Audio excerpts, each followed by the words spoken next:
We had a very attacking first series between Elevate and Ferox. Moving on now to our second series of the night between LFO and Pittsburgh Knights. I'm joined again, of course, by the lovely Dev. As it's been so attacking. Dev, you got any attacking for me? Rawr.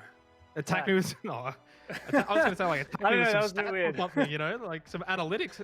Attack you with some stats. Well, I literally just closed the tab for last game, so I would tell you how many rounds if I hadn't just closed the tab. So sorry about that one.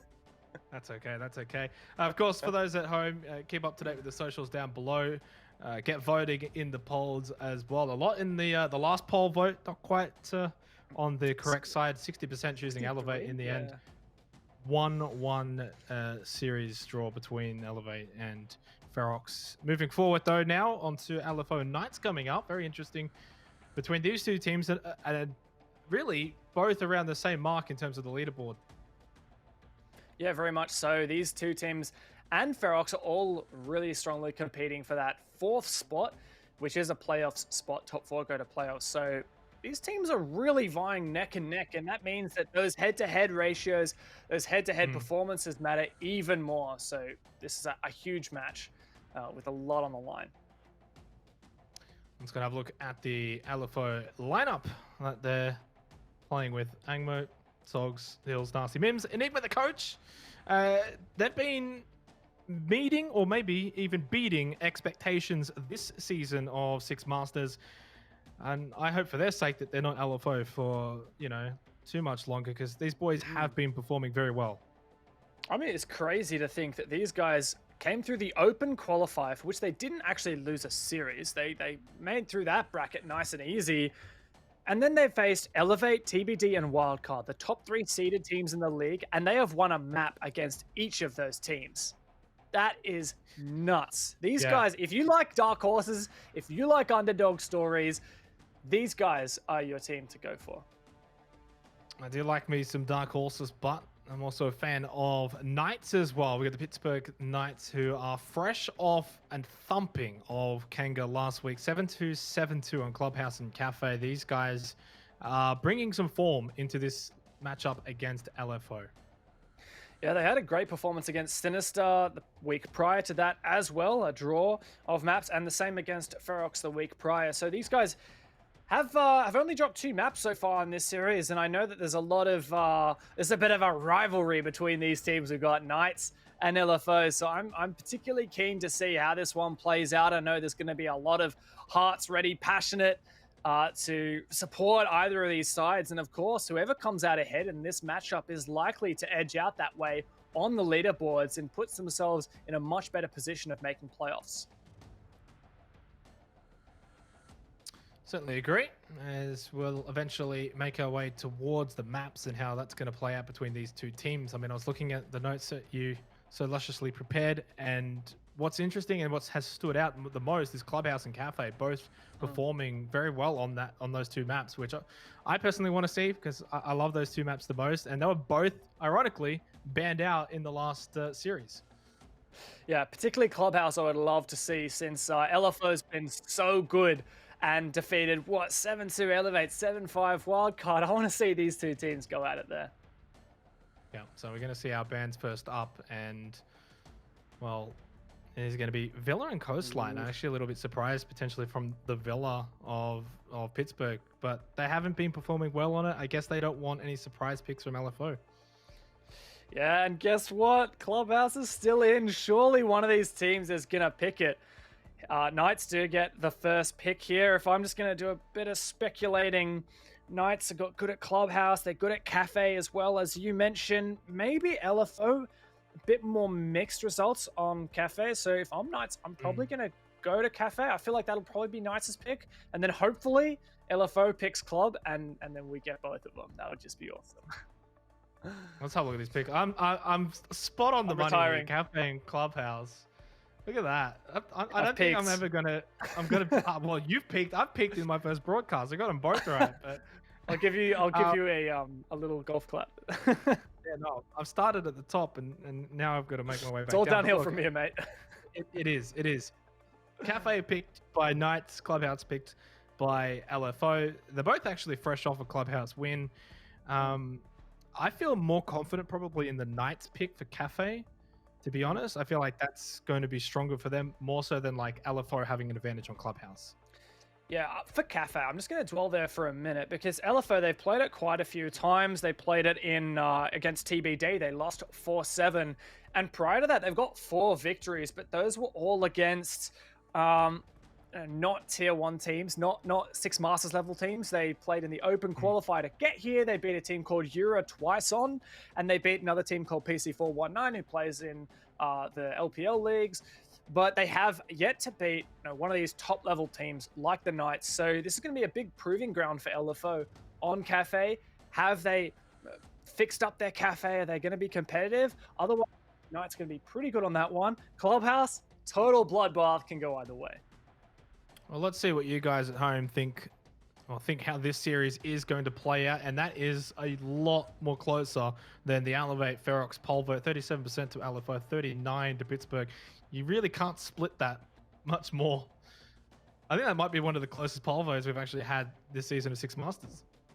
Yeah, you might be right on that one, man. That's a close one. And look, I put my money on, well, not literally, but I would put my wage if I had one on the draw, because I feel like that's where it's going to end up here. That said, if LFO come out strong on Kafe, I can see them taking the series 2-0, but I don't want to count out Knights. They're a really strong team, had a couple hiccups, and they've been devastated when they did. I know when they lost to Sinister, when they lost to Ferox, really, really devastated. And these guys have a huge amount of potential. Fresh off a win last week, like you said. I totally think Knights could do it as well.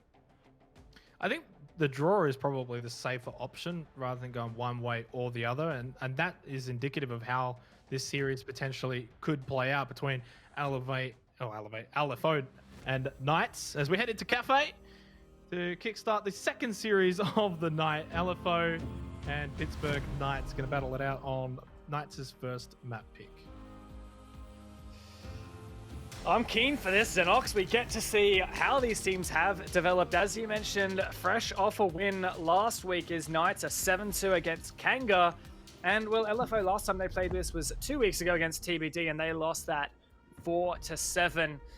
LFO is going to start strong and bold with a Thermite ban, getting rid of one of those hard breaches. Might see a Thatcher or Maverick in reply. Oh, this is going to get spicy. Maverick and Thermite banned out, leaving the only remaining hard breach as Hibana. Really, yeah. Knights are just doubling down on this one. I was going to say, there's no ace just yet, obviously. Those who have seen the reveal. Yeah. Well, who knows what'll happen when that finally makes it into comp. But, I mean, another thing to mention with those 2 hard breach bans, we actually have the Thatcher still on the board, which is going to make it a lot easier to clear out stacked utility like ADSs and Wamai discs. And in fact, no ban on the Jaeger, the Wamai, or the Maestro, or the Echo. So just that Valkyrie banned out at the end there, which will suppress somewhat of the information gathering from Knights. Well, I guess from both of these teams, but LFO who banned it, so they're the ones who have decided they'd like to make that play. But man, I love seeing that double hard breach ban. It's gonna make it really spicy. A lot of potential for bandit tricking in particular, maybe some Kaid tricking. Going downstairs first up, Hills on the bandit. I find it really unlikely that Strider is gonna get these walls open unless if maybe Knights take top control and start to pressure LFO vertically. And it does mean the Ying, while not used at the moment, is available again, as we saw on border. Yeah, great point. And I mean, it wasn't consistently the ultimatum for the rounds that played out on border. It was definitely a strong factor that Shade utilized well for Ferox. I do like this decision just straight up from LFO to going bottom floor first. A lot of the time we might say, oh, it's just to throw them off. But I think that with these bans, the kitchen service bomb site's actually potentially stronger than bar. Mainly because of the lack of the Thermite and the lack of the Maverick means you only have 3 Hibana pellets to open up hard breach. And that means you've got to decide, do you want to open the hatch? Do you want to open the garage walls into freezer? Do you want to open some of the walls of prep? What about the main bakery wall into the bomb site? You really have to be selective here. And on top of all that, Hills, he could start juggling some of these batteries as well. Knights probably expecting bar and cocktail as well. Although they'll find pretty quickly, and they probably already realised kitchen. I do agree, and then, you know, typically when it is bar and cocktail, usually first up, it's playing it safe. And then this way, I just love the fact that LFO changed it up a bit. Do something different. And as you said, it comes down to the bands themselves playing a factor. And that almost also was the case, if you remember back on Consulate with the IQ. In my view here, with these bans in mind, Knights do really have to leverage the vertical play. So a good job from Arlo and Dino so far, and I guess Hayward and Juicy as well, also assisting. Has he got a suppressor on this monster of a machine gun? I love Arlo bringing the machine gun here, the LMG on Zafir, because it's just so unusual. Might get an early engagement, in fact. Doesn't overpeak that one. Thatcher EMP, not sure what the idea was with that Thatcher EMP. First set of Hibana pellets going out onto the hatch. Part of that really precious utility being utilized. 20 remaining. Not a lot really covered here by the Knights either. Isn't Nasty able to get Hayward up through red stairs? And yet still very little control of that second floor, even let alone first floor. It's still up for debate here. Nasty gets another one. Strider the Hibana does take out Mims on the Maestro. Strong utility operator. I think Strider must have been peeking on a long angle through garage. You can see this rotate was opened by LFO into freezer. Opting not to utilize reinforcements on it, but instead reinforcing garage. A slow moment here for Knights though. C4 ripped out. Sox doesn't have to get too aggressive here. He has a really strong position with this shotgun. He's favored in these close range engagements. You know where he is, but he's the rock they're going to have to deal with. The C4 goes out. Hills finds Arlo. Just these two players left. And man, Sogs, you don't have to peek this. Strider takes his head off, but Strider's the last man standing. He gets taken out. And that's LFO, a nice and strong start to their Kafe. You said Sogs doesn't have to peek it, but he knows that, you know, Nasty's close by anyway. He can counter peek and trade if needed.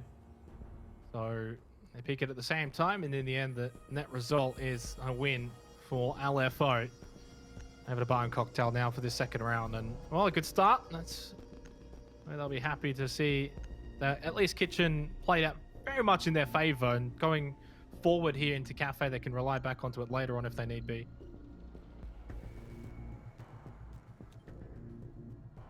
The plot thickens here. We speculated LFO would be at a bit of a disadvantage on this map. They're yet to prove they can take it to one of the big teams. Knights here coming off a strong record, but LFO have made this map their own with the ban phase, and Knights have doubled down as well with that Maverick ban on top of the Thermite. Now, it's much more difficult to bandit trick on this bomb site. For example, on the walls in Bar Backstore into Piano, you can't bandit trick that because you're going to get shot from the skylight. So despite that, we're not going to see the bandit use. Instead, it looks like the mute is going to be placed down. But if that's just not banned, that mute down there can just get hatchet out nice and easy. So there may be... in fact, the Thatcher really could have a huge impact here. Look at all this information denial, and on top of that, we have the position at Pixel from Mims already set up. That's a position that Thatcher's great for. He can clear ADSs. But that's why LFO is spreading out their utility. Got my discs spaced out far from the ADSs so that the Thatcher can't just blanketly take out all the utility at once. And Mims can obviously play Pixel and washrooms as well from that sort of position with the shield covering that area. So really well set up right now from LFO. We'll see how Knights can respond here on the attacking side.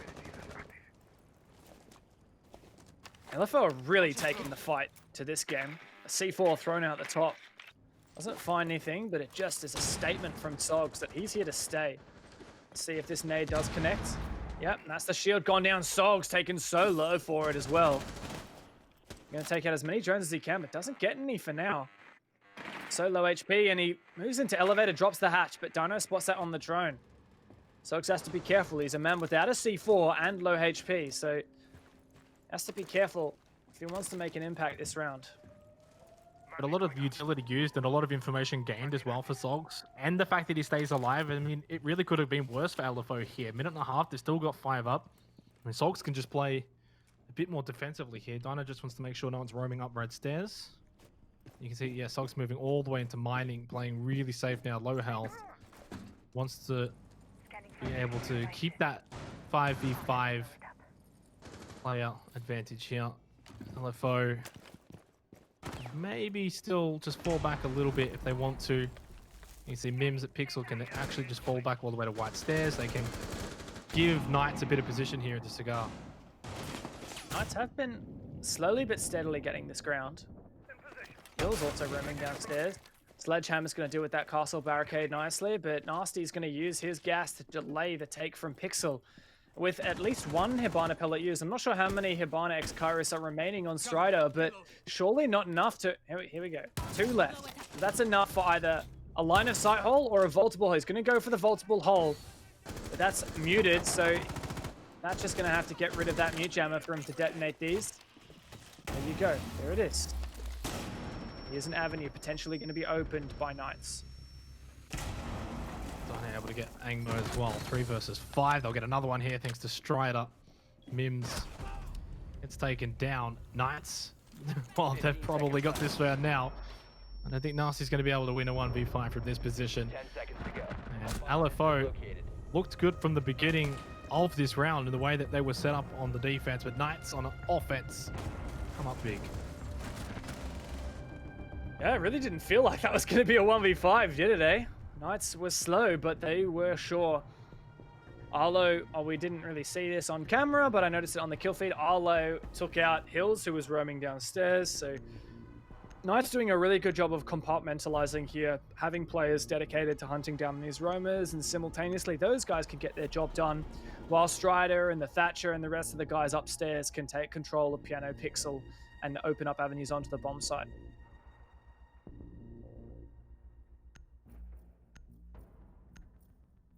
A lot of talk around Bar and Cocktail being, you know, defensive sided, and it goes back to the conversation we had earlier on in the night, more so in our last series with Elevate and Ferox. But you know, you were saying certain maps or even certain sites are considered defender sided, and yet really at the end of the day, as long as you know what you're doing, I don't think that it's as strong as you maybe think at times. And we've seen Bar and Cocktail get opened up easily plenty of times enough for it to say, okay, is it really that defensive side?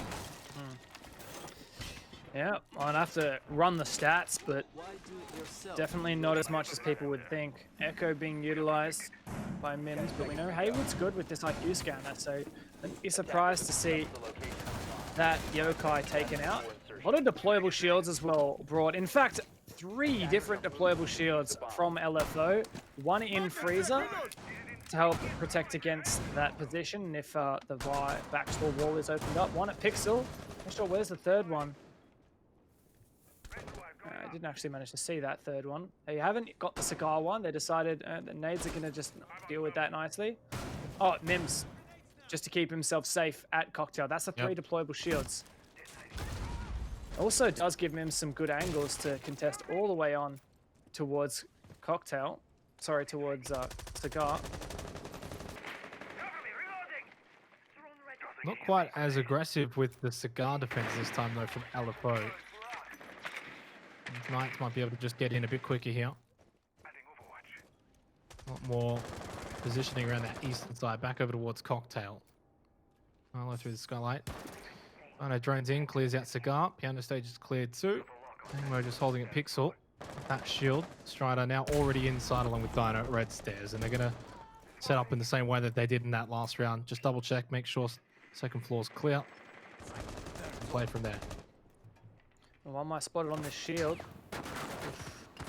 Backs up a little bit. A couple of people to contend with. Flash grenades going out to waste any ADSs and Lamai discs. A Thatcher EMP as well. Oh, how does he lose that fight? Haywood on the Pixel gets him there, and Arlo one on Mims as well. That was the player all the way at Cocktail. Nasty has to go huge here, and really LFO are on the run. Knights have made some good headway here in the round. Bomb located by attackers. Last round and this round now, they've made headway. Getting a bit of control already early on. Hill's able to at least slow down that momentum from Arlo. Falling back at Cocktail as Dino does get nasty though. 2 versus 4, and again LFO in a very unlikely situation as they were in that last round. Although Sogs, over in backstore, able to get Hayward, and still from that Cocktail position for Hills. Putting up a fight here though, LFO not going down easily. They're starting to ramp up that aggression as they lose that advantage in order to claw it back in their favor. Dino taking low HP, but so is Hills. Still, the defenders have that default camera on the top floor. Good information on bar side. Juicy tries to push up the stairs. Hills was downstairs as well. Can he go for this flank? Surely Sogs doesn't find this. Indeed he does. It's a 2-on-2 now, and Hills can retake white. Sogs finishing that one off. 20 seconds left. Pressure is on for Knights. 20 seconds left, as you said. Hills went for the roam. 15 seconds left. Comes back to white stairs now with Sog. Both are very, very low. Strider's going to put the diffuser down. Hills gets Dido.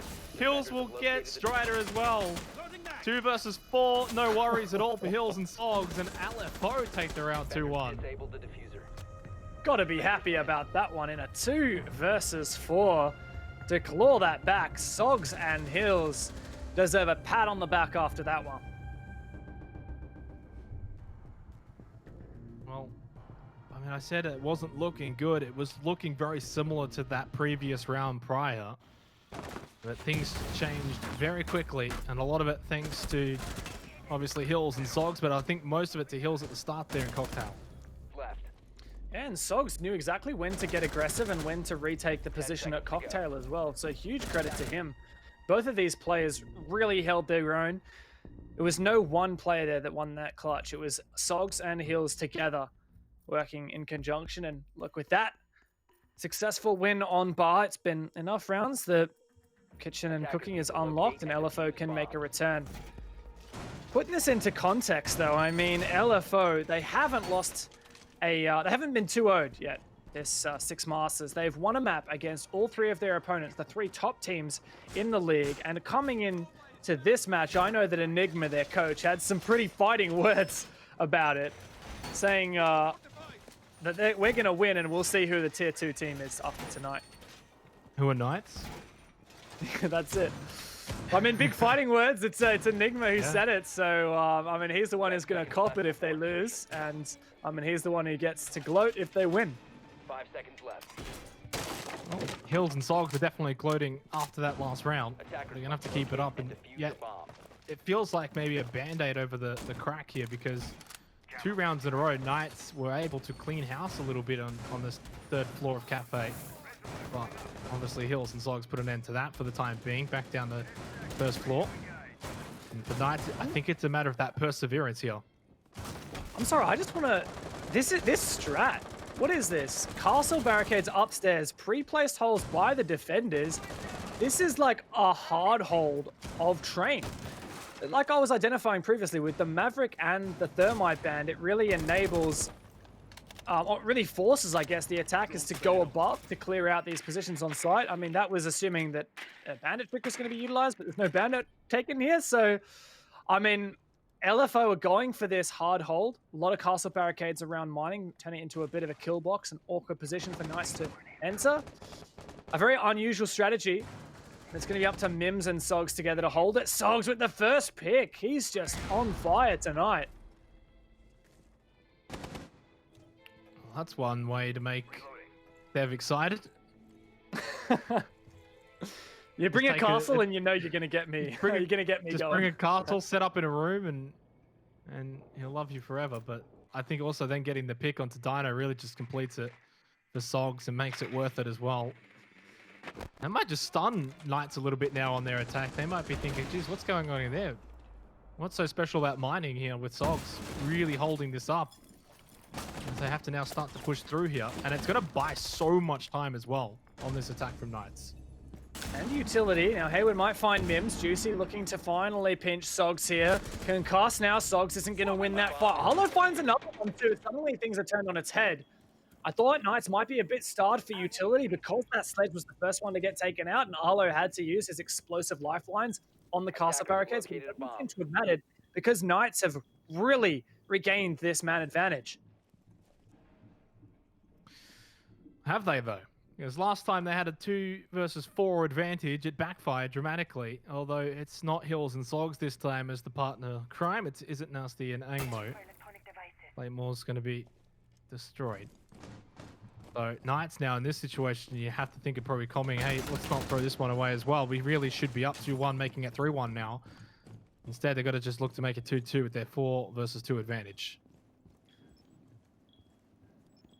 Full map control, except for this bomb site. Ung and Nasty are going to play close together. 15 seconds Nasty remaining. wants to be fed this close range engagement, and he's got 2 players there. Ungmo finds 1, gets traded. That's the fuser down. Nasty finds 2. It's a 1 versus 1, and he clutches it. Nasty holding down the fort for LFO. I brought it up, but I didn't think it would actually happen again. That's 2 rounds now choked away from Knights, or I guess you could say, hardly fought back and won by LFO's duo in both rounds. Yeah, let's get this replay of this round, that's for sure.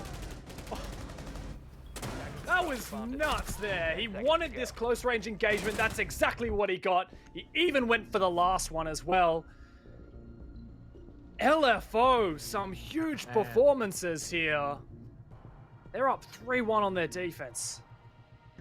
I mean, it's fair to say, though, Dev, that this could easily be 3-1 to Knights right now, and that's going to be devastating for them in terms of their morale, knowing that they've choked away 2 4 versus 2 advantages and should be up 3-1. But credit to LFO, they're stuck with it all the way to the end. Yeah. It's got to follow through here. Look at how many reinforcers are invested on the top 4. 2, 4, 6, 7, 8.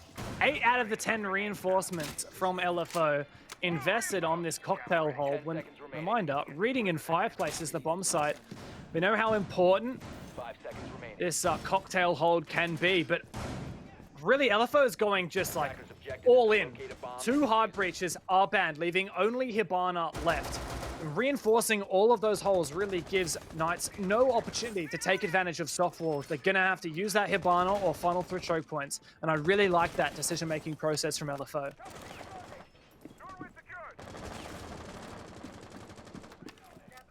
Heartbeat sensor. That's the other thing as well, without those hard breaches available, potentially attacking here on Kafe might be... Oh, that should have gone through. We'll have another trying mode. No. Fall back, play it safe, but attacking here might have been considered a bit difficult, and yet Knights could have been up 3-1 and then go into the defense and really bring it home, and that's no longer the case. Angmo really wants a C4 juicy. I think that first opportunity was missed because it got stuck on the barricade. Now I think it's too late.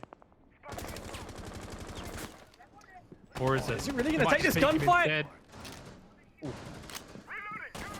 Grazes him there. Juicy does return fire, but doesn't find anything. I think Ungmo did manage to shoot that drone there. But Knights taking good control here. Getting into this top floor, but of course it's Cigar that makes the difference. And Ungmo is going to keep fighting from below. C4 goes thrown up. It does find Dino. That's the sledge gone. A lot of soft breach potential. Didn't find Arlo, who's the man he was looking for, but now Hayward's looking to return. And that's the positive of saving that C4. Hayward does get Angmo though, pushing back into Train and, well, punishes him there for coming back. Should have maybe just left while he was ahead, but obviously wanted to keep an eye on that hatch. Mute Gem is going to stop that for Hayward. Juicy's still holding that window. Actually hasn't moved at all at the balcony. But minute 13 remaining. Knights, 4 versus 4. Maybe will be more likely to win this than a 4 versus 2. We'll see how it plays out. Minute remaining. Arlo does find another one, so numbers advantage going further and further Knights' way. Sogs returns fire, takes down Arlo. Good information on this default camera though, and still presence at Cocktail. Knights are trying to overrun them. Potentially Sogs, no, not going up for the peak. Leaving it all up to the players at Cocktail to hold on. Strider does finish off Hills now. 41 seconds, but we know LFO can come back from these numbers deficits. We certainly know that. Nasty and Sog's been playing really well, right above Nasty's 2. Does have the C4 available.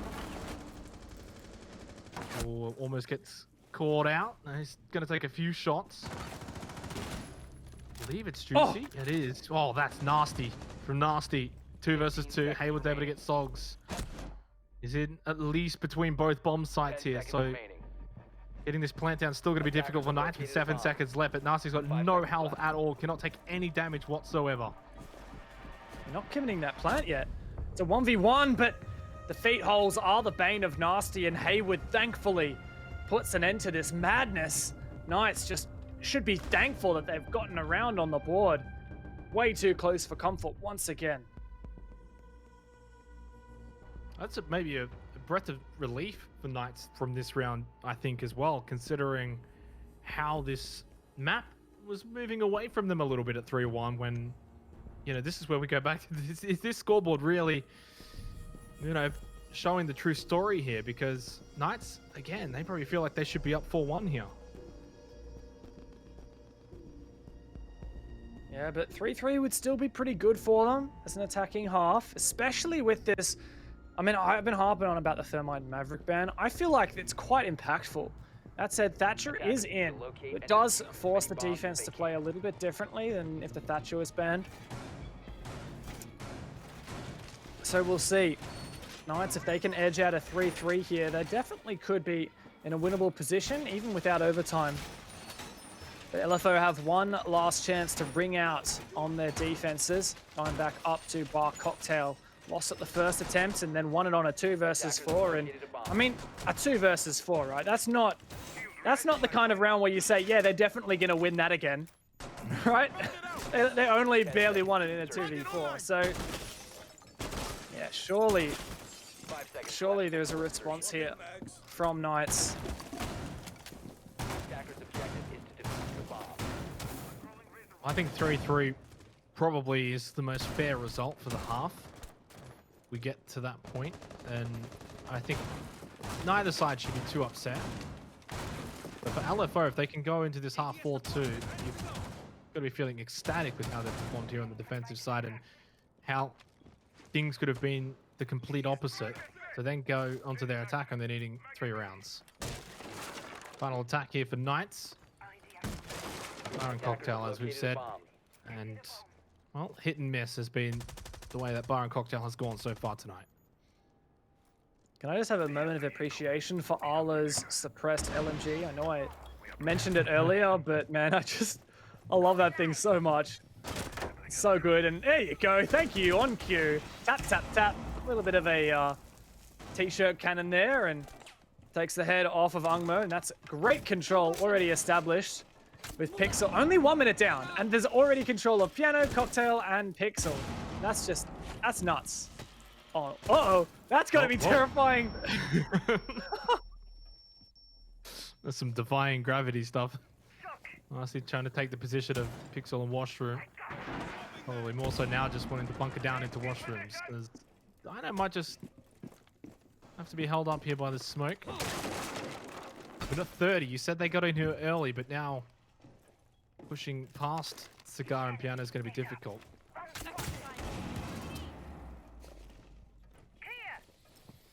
Arlo cautious these long angles. Barna pellets ring out. Ooh, but tricked by the Kaid.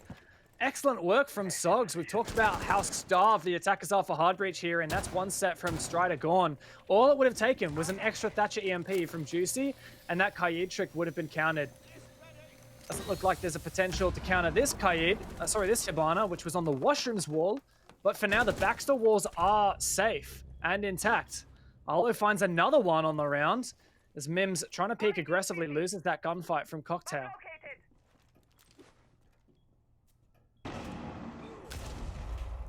40 seconds remaining. 5 versus 3.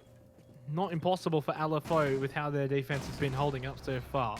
Although now 2 versus 5, and it is going to be a bit more difficult than a 2v4. They do get the trade back at least onto Sogs. Not going to allow him to stay alive there, because I feel like if he had stayed alive, who knows what could have happened. Hills in a 1 versus 4. Strider's going to get the plant down. Knights should win the round. They should tie this up 3-3 going into the half, barring a miracle from Hills. There's already been 2 miracles, really, on the side of LFO. They can't have a 3rd one, surely.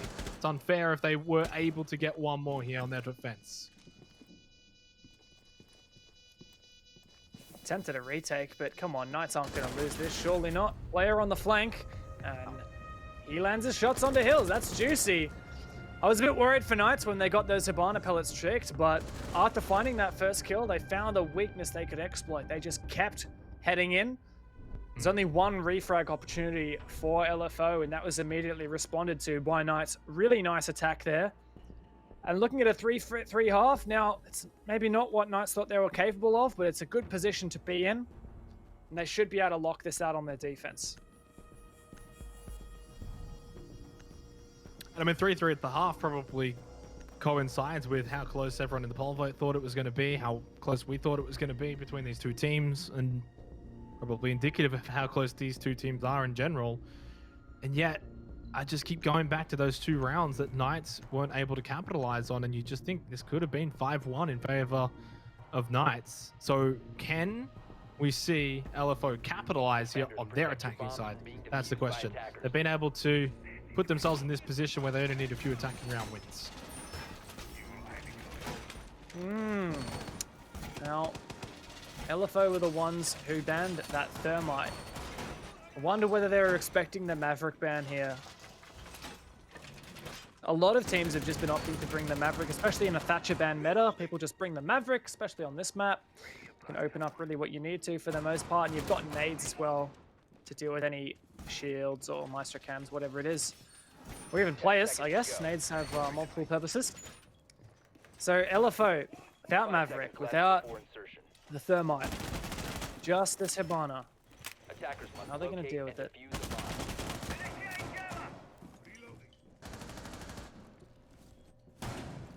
Fine frags, click heads. I don't know what's so complicated, Dev.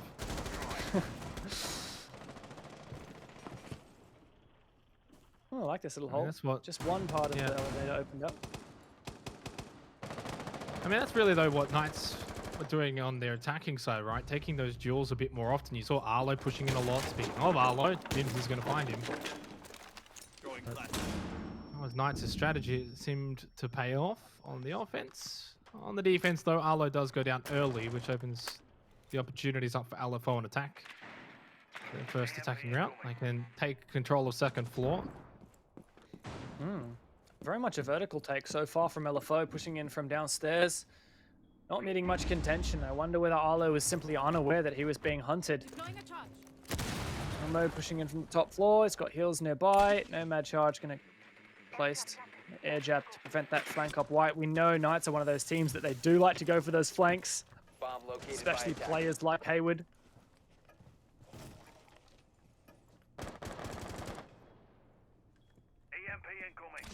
I mean, a minute 40 remaining, and as you said, vertical take, although Strider from a vertical position on this third floor is able to spot Sogs pushing up. Not a lot of control around that cigar piano area. Mims will be able to at least trade back and get juicy, although it does take a lot of damage for that trade. I don't want to say it's a 3v3, but it feels like a 3.5 to a 3. Mims is so low. And immediately taken out by Hayward. Yeah, there you go. 3-on-3 now. Even Stevens. Nasty going to drone up. An angle opens to plant in bar from Piano, but Strider's still playing aggressively in there. Drone tries to move in, and he takes it out with this really well-placed Evil Eyes. Perhaps an opportunity to take one of these out, but I don't think there's any utility left to deal with them. I'm going to find this long angle into backstore is Ungmo, but Strider's still playing really aggressively. He knows he has the confidence to peak with that Alder, plus the utility he can use on his Evil Eyes. Bit of a stall out from LFO. Only 30 seconds remaining. This is one of the slower rounds we've seen so far tonight on Kafe. And yet it's 3v3. I'm not trying to be forced down. Is there a Maestro Cam that can deal with that? Doesn't need to be. Hills can find one, but he's being harassed here. Evil Eye's going to look away. Can't shoot it back. 1v2. Strider is just going to insult him. Tick, tick, tick. No way Hills can get this plant off safely. Strider just on the other side of the bar, but he knows he's safe. And Knights lock out that first defense. Even if he gets it down anyway, I don't sense he's going to go on and win that round. But that just made it even more so impossible than anything. And Knights continue to just win round after round now. A bit of a streak here. I believe 3 in a row, because it was 3-1 in favor of LFO after their double back-to-back 2v4 comeback on defense. And since then, it's been all one-sided to Knights. So, I mean, those quotes from Enigma may come back to bite him here on Kafe. As I was saying earlier, LFO, they've had a good record on Kafe, but most of those games were against lesser teams, against teams that failed to qualify for 6 Masters. Teams like Europe, PC419. LFO are yet to prove their worth on Kafe against one of these top 8 teams in the region. And that's really what Knights have been proving that they are here. A sweep of 3 rounds in a row, 2 good attacks, and then that defense, quite convincing. And they'll move on down to Kitchen. Bomb site LFO decided to choose first in their half because of, well, to my guess, because of the lack of Thermite and Maverick. Remember here, Maverick was banned out by Knights, and they were the ones who got that second ban. So LFO starts, opens things up, banning out Thatcher, Thermite. Knights could decide they ban Thatcher, whatever, they ban Maverick. So they were the ones that did this to themselves. They're much more prepared for it than LFO, seemingly. Well, they had the option. I think that's what you're trying to say, is that Knights basically had the option of really reducing the amount of hard breaches available. So they're then able to sort of come up with ways to counter that and say, okay, well, we're definitely going to ban Maverick here. We're not going to have many hard breaches. What can we do here? So, whereas LFO, I mean, whether or not they were expecting the Maverick to follow up after their Thermite, it might have been a bluff that just gets called out here. And LFO are going to have to deal with this now on their attacking side, where I think, especially on Kitchen, it's going to be so much more difficult to be breaching here without the extra hard breacher. Looks like it will be a bakery push, though. Despite the fact that there's no Thermite, no Mav to open up that main wall onto the A bomb site. Does seem to be where LFO are pushing from. Don't quite know how it'll work with just that Cabana. They've got control of bakery. It's a good start, but it's not everything. Looking for, I don't know, what are they looking for? Echo drones? Thatcher EMP goes out on the wall. Nasty can now freely open it up. There's in fact no wall denial other than the mute jammers. No Bandit, no Qaid. Here we go. Nasty's going to whip out the X-Kairos. What's he going to do? Crouch height hold perhaps. An additional one for line of sight. Only 1 pellet left. There you go. All 3 pellets invested. That's all the hard breach that's available invested here. I better hope that this avenue really helps him out. Whether it helps them out or not, Sogs helps them out by getting it down to a 5v4, finding a pick onto Dino from a different avenue. You mentioned everyone sort of from LFO pushing in through Bakery. That's the ideal spot to push through now because of the breach opened up from Nasty, but Sogs is going to now be able to offer that mind play onto Knights and say, okay, I'm coming in from the east now as well. Can't forget about me as Langmo gets Arlo. And Knights just slipping here on defense in this round particularly. This is so good from LFO. As Hills is able to eliminate Strider and push onto the site. Although Hayward does get one back, 4 versus 2. Now just maybe time for Knights to show that they can win a 4v2 as well. But no more C4, and this cross has been covered very well by Ungmo, who's going to hold on and take out the last 2 Knights players. That's another round for LFO, evening up this scoreline to 4 apiece. I mean, typically that's how a 4v2 usually goes, Dev. Not what we saw before. Yeah. So, I mean, that's the norm. Just yeah, that's normal. That's okay. Reading 5 plays for this next round. 4-4 tied up again. Knights able to be stopped that round by LFO, and LFO just, that was so clean, almost a flawless round. The way they played that was flawlessly. The bakery push even with just the Habana, but then Sogs opening up with that pick on the other side of the map basically just puts a bit of doubt into the minds of Knights and forces them to make sure they've got to keep every option opened. And then obviously for LFO, they're not all just funneling in from one direction. Yeah, unfortunately, I did miss those first 2 picks. Not quite sure where they went down, but I was a bit skeptical of LFO's push there. I thought investing all of your hard breach utility onto those main walls, you better hope that you win your engagements on those long-range angles. On top of that, LFO weren't all running ACOGs. You know, we had Nasty on the Hibana running a hollow sight, so in theory, less favored in those long-range engagements. It's usually the attackers bringing ACOGs so that they can have that advantage over the defenders in long-range engagements. But yeah, it didn't matter. Not only did they find those first 2 picks, but also pushing into prep. I think it was the Thatcher player, must have been Hills. He peeked up and was very aware of the angle above from inside a train. Took out that player as well. By that point, you know, 5 versus 2, hard to lose those. 5 seconds left before insertion. But it can be done. Attackers are moving out to locate a bomb. Now moving on to reading. First time we've seen Knights play this one. I like this angle. Absolutely cheeky. It's the kind of thing where if I die to this angle, I'm going to be, you know, I'm not going to be happy. You don't want to be in the Discord call with me when that happens. Some commando style from Strider. Looks like he's in the swamps. I think he's worried about getting pre-fired through the window. So he's just droning on through. Yeah, very cautious of someone on the long angle from outside. But no one is there. Huh? 2 players on the middle floor, 3 players on the top floor. Pretty standard here for Knights on this defense. Of course, this reading defense heavily revolves around cocktail presence. How long can the defenders hold on? I like the usage of these castle barricades. It makes it much more difficult for attackers to transition between bar and the backstore. Attackers have located Really a restricts bomb. their vulnerability, The forces them attacker's down bomb those choke diffuser has points. been dropped. Strategy that Knights has been running for a really, really long time, in fact, on Kafe. So hopefully it's something LFO have done their VODs on, and they'll be aware of it and ready to counter. A lot of control around that white corridor area. I know he was able to get a C4 elimination onto Hills. 4v4 though, the advantage doesn't last for very long. In fact, Hayward now gets, but never mind, it's now 3v3. What? Why do these guys keep killing each other? Xenox, I can't keep up. I mean, look, it's the aim of the game here, isn't it, right? Well, I guess that's cocktail control. That's what Angmo's thinking right now. He's like, oh, I guess we killed everyone up here. We probably have to re-drone it. And that's what those mute jammers are for, to prevent that from happening. Bit of a drone going down on the bomb site. In fact, Strider, Dino, and Juicy are all on the bomb site. This castle barricade, though, very much present here on the reading door.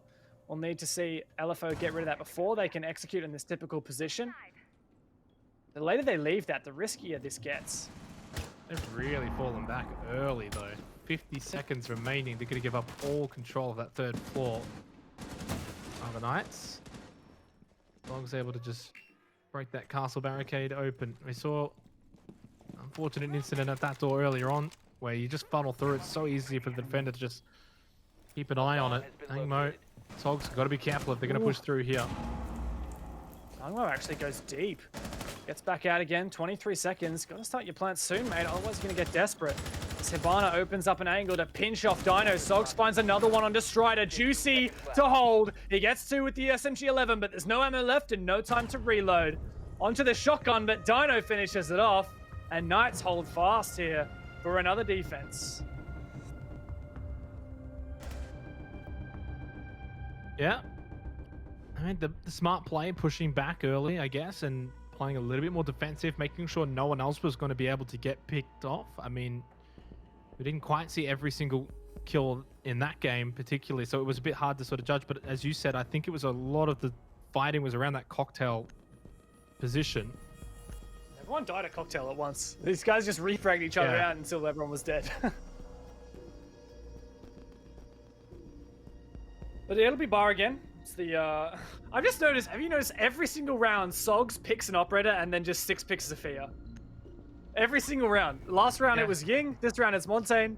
This is mind games. And I mean, I like it, you know. Yeah, and I mentioned that actually. I can't remember if it was off air or one of my practice casts, but I said I was said it to Raven. I was like, "You reckon people are going to just troll with that 6 pick? Like, why not? Like, if you know what you're going to want to pick, just might as well just pick something like the Chunker or whatever, then switch it over to what you were actually going to pick." Yeah, I mean, you can just do it to Chenka for a bit of a lull, but you can also do it to maybe just spook out your opponent. for example, the Ying. A lot of teams are afraid of the Ying. You've probably seen it has such a high ban rate, most banned operator in Six Masters so far. And the Montaigne, also a really scary operator if 10 played seconds well. left before So insertion. just trying to get in the Knights' head a bit, but 5 seconds to insertion. Sogs consistently 6-picking over to that Zafia. Now Knights edging away a lead here after a 3-3 half. They've come away with 2 strong defenses, yet to find a bar defense successful there. We'll see how LFO do manage to deal with this one. It's got quite a bit of presence in piano, at least for now. Is Hayward going to try and sit in here for a while? Might do. Probably at least until he gets droned out, I would imagine. Barbed wire near red stairs. It's dangerous though, because as soon as an attacker is on that west rappel, Hayward's kind of stuck. He can't really make a move at all. So he needs to rotate out there before it's too late. Perhaps he's just adapting, because LFO seem to consistently go for this downstairs push. And you can see, for example, Ongmo here with Mims downstairs. Just to be cautious of that angle. But also a player potentially in piano looking down through the hatch. A lot of angles to be cautious of. It's interesting because Knights were so set up, well, not set up, but they were very much maybe expecting Cigar, red stairs, and yet second floor push. Verticality is what LFO wanted this round. Hayward does get Sogs, but I think that was a run out. yeah, Must have been a run out from the windows. I think he got traded straight away. So a bit of a risky play from Hayward, but yeah, just jumped out piano window. It's the kind of thing that's always going to get traded.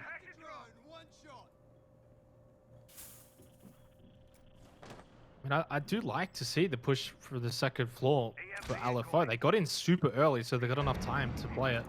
Arlo's sitting at white stairs, making sure that's covered though. Just in case they want to roam over from mining or reading and head over to white stairs. One thing that has been a weakness for LFO is leaving Strider's Evil Eye cameras up for quite a long time. And with Sogs the first one taken out, look at so much information for Strider right now with the players on his Evil Eyes. He's going to get a really aggressive position. He's so confident in his aim with this Alder. He's worried he's been droned out, but he's going to hold firm on this angle. Could deal a lot of damage.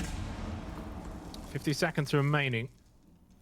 3 versus 4 we got droned. in favor of LFO. Hills is going to spot out Strider, and that's going to make it even more difficult for Knights. Arlo finds one back onto Angmo though. White stairs still holding back. Hills able to get Arlo, and Knights down to a 1 versus 3. Dino's all that remains. And that diffuser is going to go down. Dino can't even peek here because of the air jab above his doorway. Plant goes down. Hoping to find an exit frag if someone attempts to rotate back into piano, but they're just getting safe. They're playing around the new hatch drop. Ooh, almost gets that first kill. Good pre-aim, good pre-fire, but doesn't net anything just yet. And there's a lot of information. You can see those 2 Maestro cameras still up, as I mentioned, but Dino's got a lot of work to do with it, and LFO do close it out at 3v0 at the end there. Really nice job from LFO to punish the aggressive plays from Knights and lock out that round. I was going to say that was sort of the break point round as well for Knights to send it to match point. Now we're once again tied 5-5. We haven't had a single overtime so far tonight. In fact, everything we've had tonight usually was one-sided in our first series for both maps, but this is neck and neck. 5-5. Knights have looked the better. They've passed the eye test more than LFO, but LFO are just finding a way. The Sox is going to go back to that Sophia again. They keep finding a way. I'm sorry, when he was on the Nook, I was like, I just wanted to interrupt you and be like, Xenox, I bet you $10 that he's going to switch to Sophia. I don't think you would have taken that one. Oh, yeah. But they just keep finding a way to keep this close and keep it 5-5, making sure that Knights don't run away with the series or the map. And now they're putting themselves in a position to... Whoever gets this next round is going to have match point for at least 1 round. Yeah, and look, it could well be LFO. They've won bar cocktail once now. And in fact, I mean, it was Knights here thinking, do we go back downstairs to kitchen? Because that's unlocked. They haven't won it yet. Or do we retry bar cocktail, which they have a 50% win rate on this map so far. Trying here again, and to be honest, the first time Knights won this bomb site, it was really thanks to aggressive plays that didn't get punished. I'm thinking Strider with his Maestro cameras, he had so much information, his teammates could relate to him on anyone in bar, in piano, around New Hatch, Cigar, and Strider was playing such an aggressive position in bar itself, just at the railings, and did quite a lot of damage from that position. In that previous round, he tried to make a play based on that same kind of movement, and he got droned out and punished. Now, if LFO can continue to punish these kinds of aggressive plays from Knights, I'm not sure Knights will be able to hold on. LFO have been loving pushing in first floor, second floor. They don't mind. They're not just funneling into like red stairs hatch. Although, as I say that, Hills drops down red stairs hatch. Well, I mean, it's step number one at Kafe 101, but yeah, it has been a bit unusual to see LFO's insistence on pushing downstairs, and I mean, Knights, I think they're aware of it now, but they're not quite sure how to contest it. Ooh, there's a good job. They are, in fact, putting a lot of utility downstairs, but not necessarily players. So this is going to make it much more difficult for LFO to take control of that downstairs area because their drones are getting denied. They don't have the information to run away with. I just hope Soggs takes out the Maestro cameras before he dies this round. I think the positioning as well of Knights then comes into question for themselves because of LFO just playing from different positions. There's Evilite, but not playing too aggressive with them and making it difficult to... Oh, geez, that was... I don't think anyone was actually there, were they?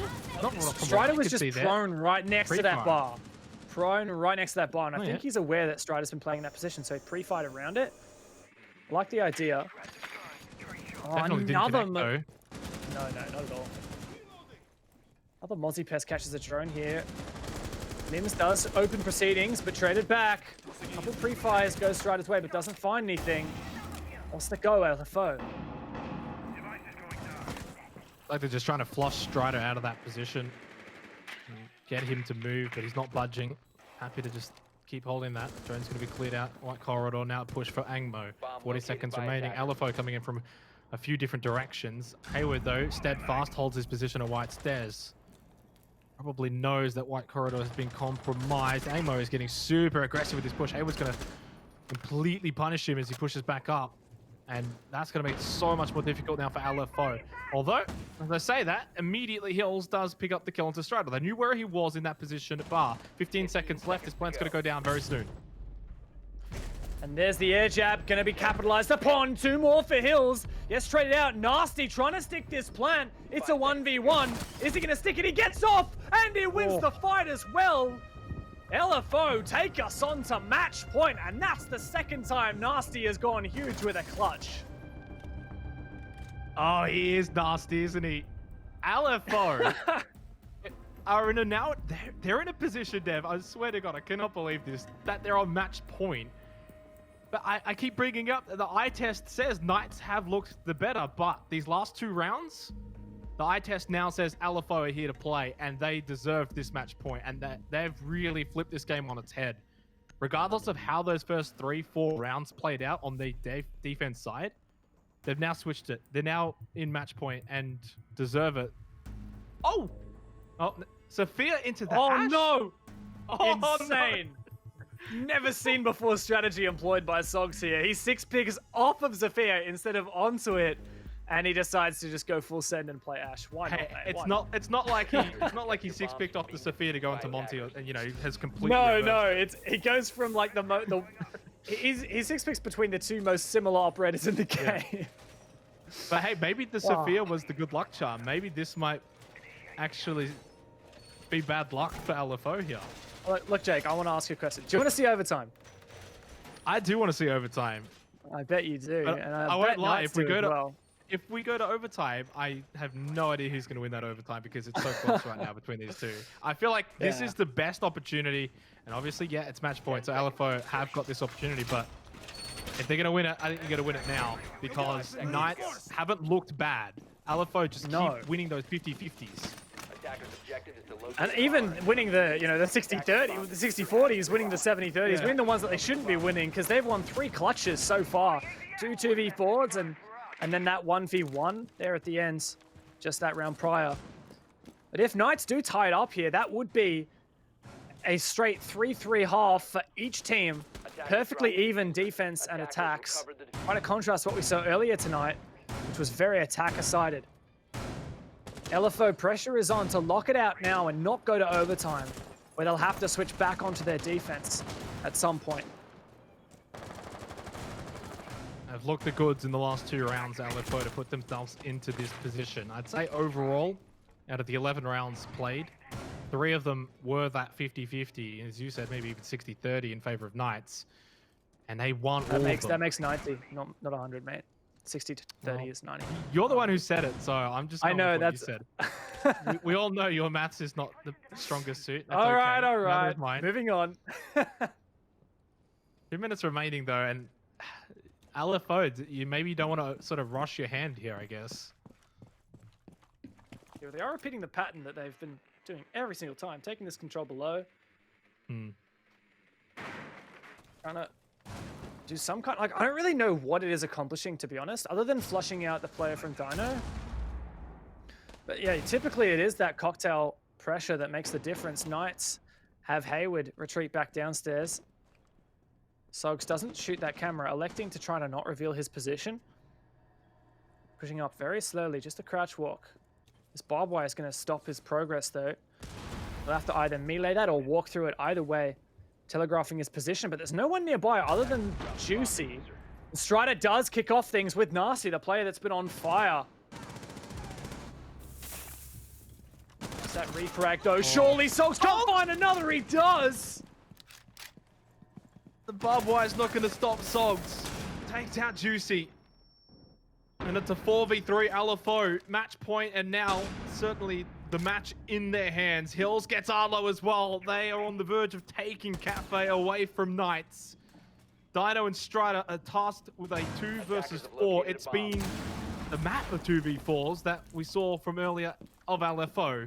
If ever is a time to repeat that effort, but now for your benefit, now is that time, Strider and Dino. 20 seconds remain. If they can kill the player who's planting, kill the player with the diffuser, it could mean everything for Knights. Seconds to go. To send it to overtime is Dino and Strider trying to find this first engagement. Strider finds one. Could it be evened up? There's an even Steven. Hills just to find Strider. Going for this plant. Mims has to cover. Strider could clutch this. It's so possible right now. There's a player injured. The plant's going down. Now it's a 1 versus 2. Oh. But LFO lock this out and lock out the map for Mims. LFO taking their opponent's map pick 7-5. Wow. And they pick up their first Kafe win as well of 6 Masters for LFO. What a map. 7-5? Incredible. I mean, the scoreline doesn't even remotely tell the story for this game. You have to watch that game back if you've missed it, especially the first 4 rounds. Watching that, you would think, how did Knights lose? But LFO, as I said before, the last 2-3 rounds, that's when they really flicked the switch and deserved this 7-5 win. And as you said, steal the map pick away from Knights. Some huge performances from LFO players as well. Hills, Soggs, and Nasty, I believe, were the 3 players copping 10 or above on the kill feed. And man, Hills and Soggs had so many impactful mid-round frags. Hills in particular, I felt like there were so many rounds playing the Thatcher where he would just find 2 or 3 kills, and then we would be like, I thought Knights were in the lead now, when suddenly there's an opportunity for LFO to explode onto the bomb site. Add to that the fact that Nasty was involved in, 2 really impactful 1vx's and won both of them. That was just too good to bypass, man. Finally, LFO have proved that they can take Kafe even against a top team. And I think for Knights, you know, especially when we have the interview later on, is those first 2v4 losses in the end probably cost them the map as a whole. Yeah. If we look at it from start to finish, So how much that now changes things in terms of morale going into Clubhouse. Both these two teams are probably comfortable on Clubhouse. So it's obviously the map pick for LFO that we're going to be pushing into next. But Knights have shown success on Clubhouse as well. So they probably aren't feeling like a daunting task is awaiting them after the break. It's tough because there is a bit of... There's got to be some kind of mental weight there, and Knights have to have the stamina to get through it because they've just lost their map pick, one that wasn't super proven for LFO, and on their part, it was one of their strongest maps. Going into Clubhouse, LFO have come off a 7-5 win over Wildcard and a 7-2 win over Elevate. LFO have looked so good on Clubhouse. In fact, the last time they lost it was yonks ago. It was ages ago that is almost not relevant. LFO are just looking so good on this map. I've got to be scared if I'm the Knights. Well, we're going to find out after the break. Will Knights lose this series or will they make it 1-1? Stay tuned.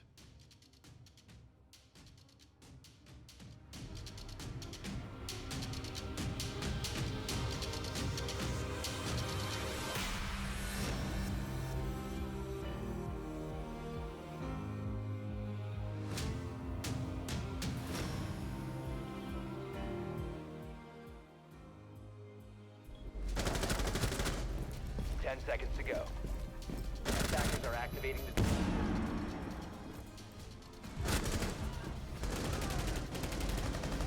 Attackers drop the bomb to... 10 seconds to go. Setting C4!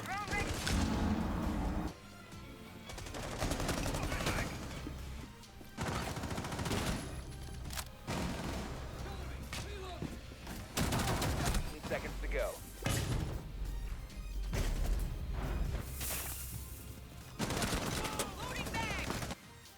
Please hold. Your call is very important to us.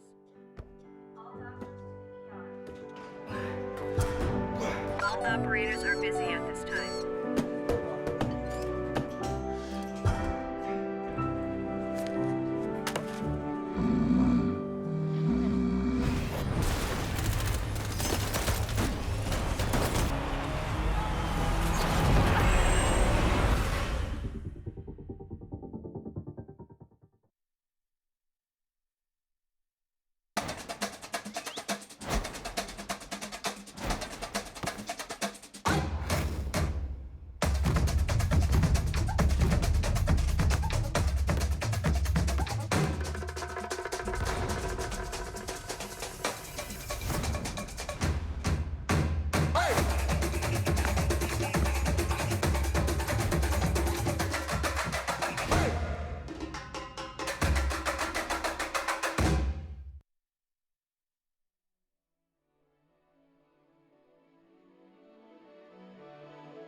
Soul and I recognize every single line, every single roadblock. We are two hearts that beat in time, and the towers looking down all night, blocking out the sun that we need. Maybe we can change our stripes and colors. You're the only one I see. And I take it all or nothing at all. Driving through the night till I'm at your door. Go outside. Up all night, and I take it all or nothing at all. Driving through the night till I'm at your door. Go outside.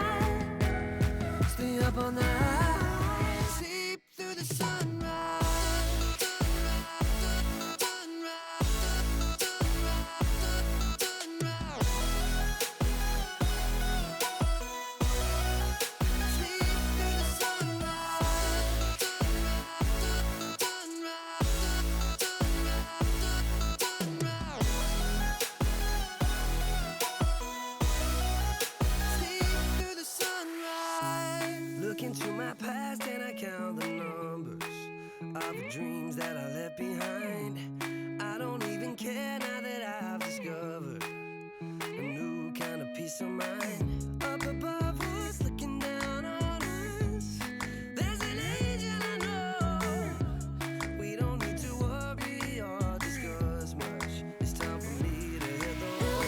Take it all or nothing at all. Driving through the night till I'm at your door. Go outside, stay up all night, sleep through the sunrise.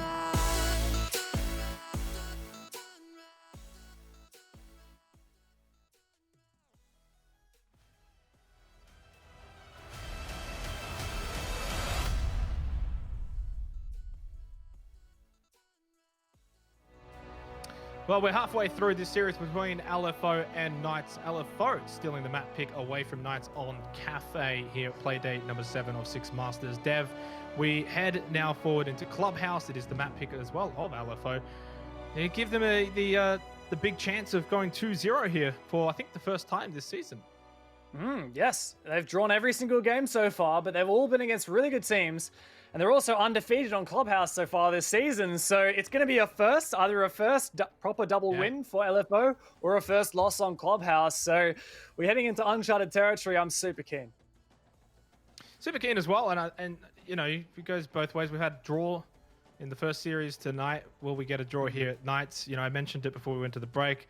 It's now up to them to come back here, obviously, on Clubhouse. And I did say, as we were wrapping up the last map, that they're not bad on Clubhouse. They shouldn't be daunting this task that's in front of them here. They should be welcoming it with open arms and say, you know, LFO, Enigma, you made those comments. We want to win this. We want to really get back in and make it 1-1 at least.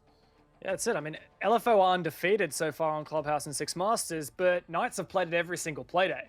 And that's a double-edged sword, because on the one hand, it tells us that it's a good map for them. What they 7-2'd Kanga last week, that's pretty nice. They also beat Sinister 8-7 in a really close one. They lost to Ferox 3-7, however. But also, it's a double-edged sword, because having all those VODs means it's something LFO can then take back. During this week, LFO knows they're going to pick Clubhouse. They know that probably Knights aren't going to ban it, so they can just, you know, scrim the heck out of Clubhouse, watch all of the VODs from Knights, know exactly what they're going into. That kind of preparation, that counter-strategy, that's what Enigma and LFO are just really good at, and what they've demonstrated this season so far. It was certainly very close on Kafe. The poll vote, as we have a look at it again, was also very close. The closest it's probably been this entire season, although it has gone up a little bit there on the left and right side, but still, you cannot split it. 37-39 and I guess 24% draw. They're still within a big chance here going into Clubhouse. Knights, I mean, I don't count them out coming into Clubhouse at all. Yeah, on my snowball predictions, I said draw, I believe. Yep, it's come up on the ticker. I said draw.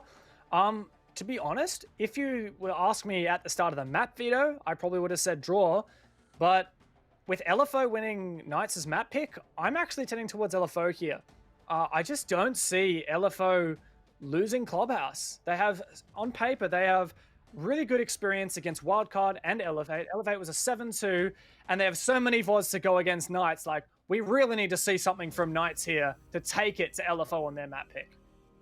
As we head into Clubhouse, LFO versus Pittsburgh Knights. LFO on the verge potentially of their first 2-0 this season. Knights, well, they don't want to be on the verge of a 0-2. Who's going to be correct in this prediction? Draw, LFO? We're about to find out. And I also just want to bring up, just for your sake, Dev, guess the predictions that Guz and Raven picked here for this series. They go LFO win, did they? They both went LFO. They are now actually one map away from having all their predictions correct this week. Well, there's always tomorrow for them to stuff up, and knowing Guz and Raven, they will. So let's just give it a shade there. Ying's banned out, Thatcher's banned out, Maverick's in, Thermite's in, Hibana's in, all the hard breaches available. Yeah, I know. Imagine not having a hard breacher banned. But just to put this, probably Echo or Maestro is my guess. Maybe a Valkyrie or we've seen a few Valk bans, but probably the Echo or the Maestro. But just to take a step back and think about the standings, right? Coming into this playday, Sinister, Knights, and LFO were all tied at 9 points. Ferox, after winning their map, has gotten themselves onto 9 points as well tonight. But LFO have jumped ahead of the rest of the pack at 12 points. They'll be sitting in 4th place on the standings currently. But they will be tied with points to TBD. If LFO win this, they're going to be 3rd place in Six Masters. Can you imagine LFO, the team that came through the open qualifier, being in 3rd place, only just behind Elevate and Wildcard? I mean, but they just continue to surprise week in, week out. You say it now, and I'm not surprised. You say it at the start of the season, and you're flabbergasted. But it has been a close season. Crazy stuff. And man, it just, I mean, I feel like LFO have got to have earned a lot of fans because they've really gained my respect, and I think the respect of a lot of teams in the league here. These guys are really strong players, but more than that, they are a strong team, and they play like a pro-level team here. They don't play like they've just come up from T2. They play like they've been hanging out with the big boys for a long time. They do their homework, and I don't know who it is that's really instrumental for LFO in preparing strategies and counter strategies, but I was going to give them a tip of the hat because they have been really stepping up their game in the Six Masters and rivaling these other greats in ANZ. CCTV and Cash. Attackers are moving out to locate a bomb. I think you can probably see the Maverick up on Kennel's balcony, try and take down that reinforced wall eventually. Of course, as you said, we've got some hard breaches available in this map now. Although with the Mirror and Valkyrie bans, a bit of the intel gathering has been taken away. Yeah, and I mean, just touching on those bans for a second, we do have the Thatcher taken out. So that will, while there's no hard breaches ban, the Thatcher ban, which is something that enables hard breach, will just change the way that the attackers have to do things. In this case, it'll really just be enforcing the Maverick. With Thatcher banned, the best way to deal with a wall like this is Maverick. Otherwise, you have to do all kinds of awkward things going downstairs. And I also want to point out the way that Nasty is using his smoke babes to try to challenge this Maverick. Try and do as much damage as possible to the Maverick as he's opening up the holes. The second set goes out, and Strider will have to choose between actively mavericking this or just waiting for the smoke to dissipate. So it does delay some good time. Still 2 minutes remaining left. I mean, yeah, he's still got the decision. I think he'll probably go back in for another go. Try and get this wall down. And it just does seem like... Well, I was going to say, it does seem like they're going to throw another smoke out and just continue to try and delay this for as long as possible. He does get it from what I saw before he drops down, so at least gets the wall finished off, which, from what I was watching last week, there were a few Maverick players actually struggling to get that. Sometimes pieces of the wall can get stuck and it doesn't quite break that easily. Yeah. Oh, it's difficult to do, but Strider knows what he's doing clearly. Ooh, an engagement likely to occur here. Angmo and Juicy downstairs. Angmo decides better of it, comes back to site, or does he? He's tempted of hanging around here in lounge. Did he fake the barbed wire there, maybe expecting to think that he's continued to push all the way up and now just slowly pushes back down. Juicy's watching the angle. Angmo has to be careful not to get too overzealous here. The buck is such a... Oh no! Expects it on the other side of the shelf. Doesn't realize Juicy's lying in wait. Does finish off Angmo. One of the more common counters to the Buck playing in this position is to open up the wall of stock so that the Buck player is exposed to the far side, but LFO decided not to go for that, and you're going to have to deal with Juicy bucking from below and flushing out these positions in cash. Falling apart for LFO now. After losing Angmo, they've still got control of Kennels as well. That does Knights, so they can push in from both sides. Nasty's able to get Hayward. And Hills does get Juicy, not before Strider just pushes in from Kennels and picks up the double onto Mims and Nasty. Hills in a 1 versus 3. This is winnable. Strider, though, catches him off guard. There's actually a 1v1 right at the end. There was a player injured for Knights, so Strider electing to not go for the plant and go for it instead. Yeah, smart move there for Strider.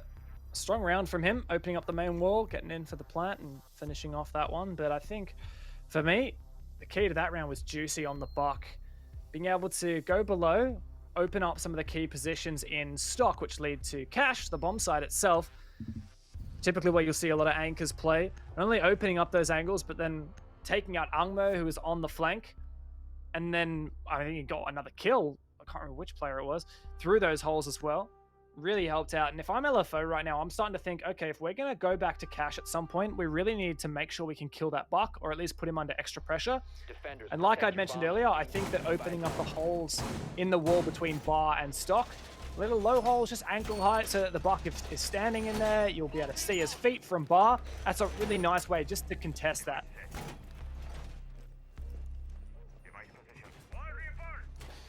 Down the basement. And this is where the vertical control, that first floor, is going to be important. Having the hard breach of Maverick and Havana certainly makes things a little bit easier here for Knights.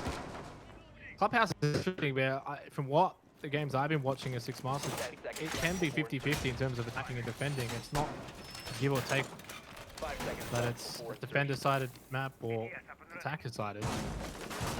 Yeah, very much so. I mean, we see so much variety. I know a lot of the time people say, oh yes, Clubhouse, Cafe, defender-sided maps, but then we see, you know, crazy games. For example, that last game ended up being what, there was a 1 round difference, and it was actually just slightly attacker favored. Yeah. But we've seen earlier, in fact, all of tonight's been attacker favored. Been the Things attacking still Knight, changed. Yeah, it's good. Keeps you awake, you know. I mean, they do say defense is the best offense, but I guess sometimes offense is also pretty good offense, if you know what I mean. You're a poet, Xenox. You really are. Yeah. So, I say. no Kaid charges on these hatches. Kaid electing not to be used, despite that Thatcher ban. Thought process from LFO is just, well, Strider is going to open up those hatches with the Maverick Torch, even if we Electroclaw them. So rather bring something else, and that something else is a Goyo. We saw Mims placing his shields, the Vulcans around blue, preventing a blue push. Going to take a bit of util from Knights to be able to clear those out if they decide to push that side. Is Heels really going to contest this? bomb Ambitious. located by attackers. I mean, it would be a mistake from Strider if he's blowtorching and giving him his position away at the same time by blowtorching and standing in the open holes that he's creating. So I think that's maybe what Hills was trying to see if maybe he wasn't quite from the top floor. There was an attempt at the impact trick from Sogs. Ooh, are we going to get to see... Oh no, he's just making a prone hole. There is a way you can actually use one Hibana pellet to make a crouch hole, but I guess Dino decides he doesn't need to do that. Yeah, I think that was quite pivotal, the kill onto Sogs, because Dino didn't use any extra X-Kairos. None of them were denied from Sogs, and usually it's quite easy to impact trick that hash. So not only is it a player down, but also really good utility efficiency from the Knights. Really opened up this first floor.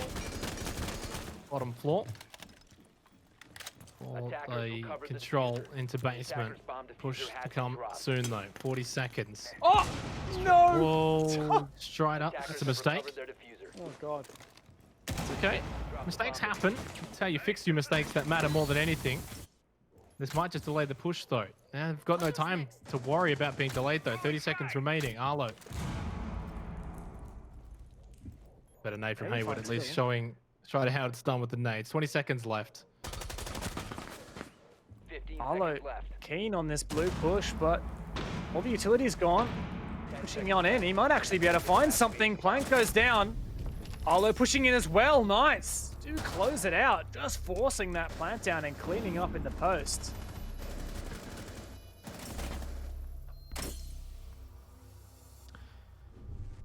Well, I mean, you can use time as a resource. Not everything has to be done at the very beginning of the round.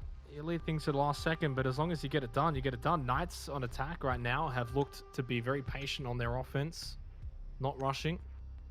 And they played basement pretty well in the end. Church, Arsenal room, we go again for a second try. It's not looking like a decent defense at the moment from LFO. Definitely not as convincing as they were on Cafe. Yeah, and I'm still a bit confused by some of these picks. Like, what is that bandit accomplishing on a Church defense? Because what are you going to do? Is it just for the Church wall? I'm confused. Like, if you're going to bring some kind of wall denial, bring a Kaid. I mean, you're bringing the Kaid as well. Surely the mute would be just as effective.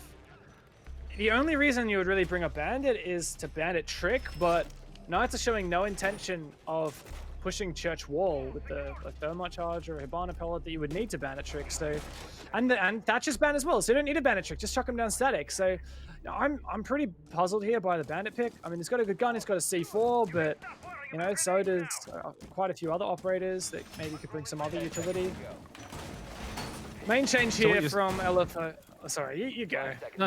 I was going to say, what you're saying here is Hills is going to go and get a 3K now. I mean, surely, like, he's got to. The only thing that I think Bandit would bring here that Mute doesn't is he's a 3-speed and he has a slightly better gun. And a C4. But Mute has a C4 too, so I don't know. I'm confused, man.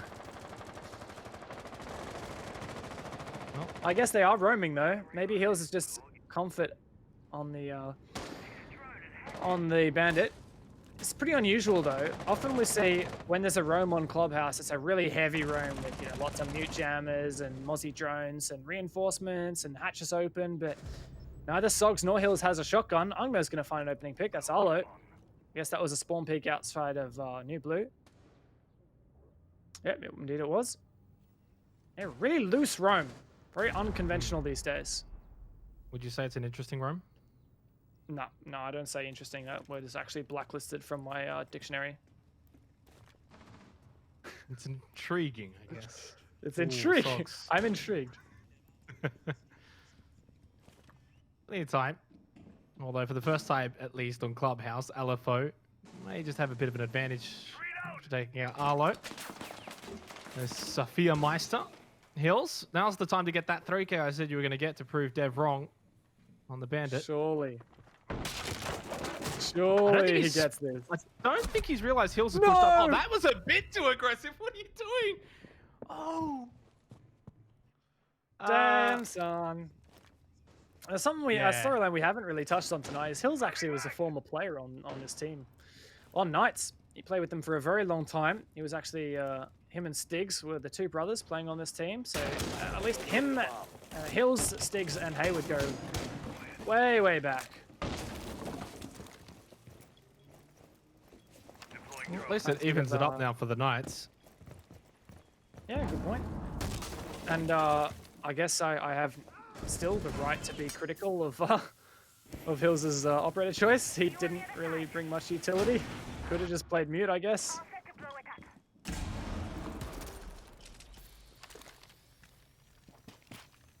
Once again, Hibana pellets used in dirt, and yeah, like you were saying. Plus, I think they also got the kitchen hatch open successfully. Knights didn't do a hard clear of the top floor. You can see Strider is still just cautious. I believe Sogs, who was the other roamer, is now back on site, and he's going to find one. There you go. It's the blue rush, and 2 quick kills for defense. LFO holding on, and Sogs good for another, man. Sogs are nasty. Just, like, peek everything and kill everybody. That's one way to do it. Well, that's what I'm saying. Offense is the best defense. I thought you were saying offense is the best offense. Yeah, well, both. It goes both ways, Dev, okay? Don't question. How can two things be the best? That doesn't make sense. CCTV and cash? Okay.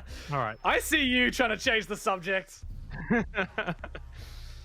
Well, speaking of changing things, Hills does change to the Jaeger, but then now Angmo picks up the Bandit. And well, not too much really changed there in the defense. The Bandit makes sense on this bomb site if you want to try and Bandit trick the main wall. Except if they bring a Maverick and counter your Bandit trick anyway. So I guess you could try Bandit trick the con wall, but yeah, no, Knights didn't really. So what you're saying is it makes sense, but it's just you're still not a fan. No, I'm not a fan. I mean, I like Bandit, great operator, but ban Maverick if you want to use Bandit. Plus, Thatcher banning, having Thatcher banned means you just may as well bring mute. Maybe I'm just a bot and I don't know what I'm talking about, but I really believe that mute would be more effective than Bandit. 10 seconds remaining. And just more versatile, to be honest. Covers more walls as well. 5 seconds left before insertion. Lessons with Dev. I'm loving it. Attacker's objective is to locate a bomb. Well, let's see how Ungmo goes Bandit tricking this Maverick, which isn't going to work, but I don't know. We'll see. Oh, I mean, who said he's going to try? He might have something else up his sleeve. Maybe he's just chucking in their static to deal damage to Strider. I think that's most likely, because if Strider gets too close to electricity, he'll take a tiny bit of damage. You couple that with the smoke grenades from Nasty, and that's quite a bit of damage you can deal. Maybe take Strider down quite low. Strider's been pretty efficient with this. You can see right here, though, Nasty is worried because if he tries to throw the gas grenade onto the wall, it's going to get electrified. So he's just going to shoot those batteries anyway, and Ungmo has 0 utility.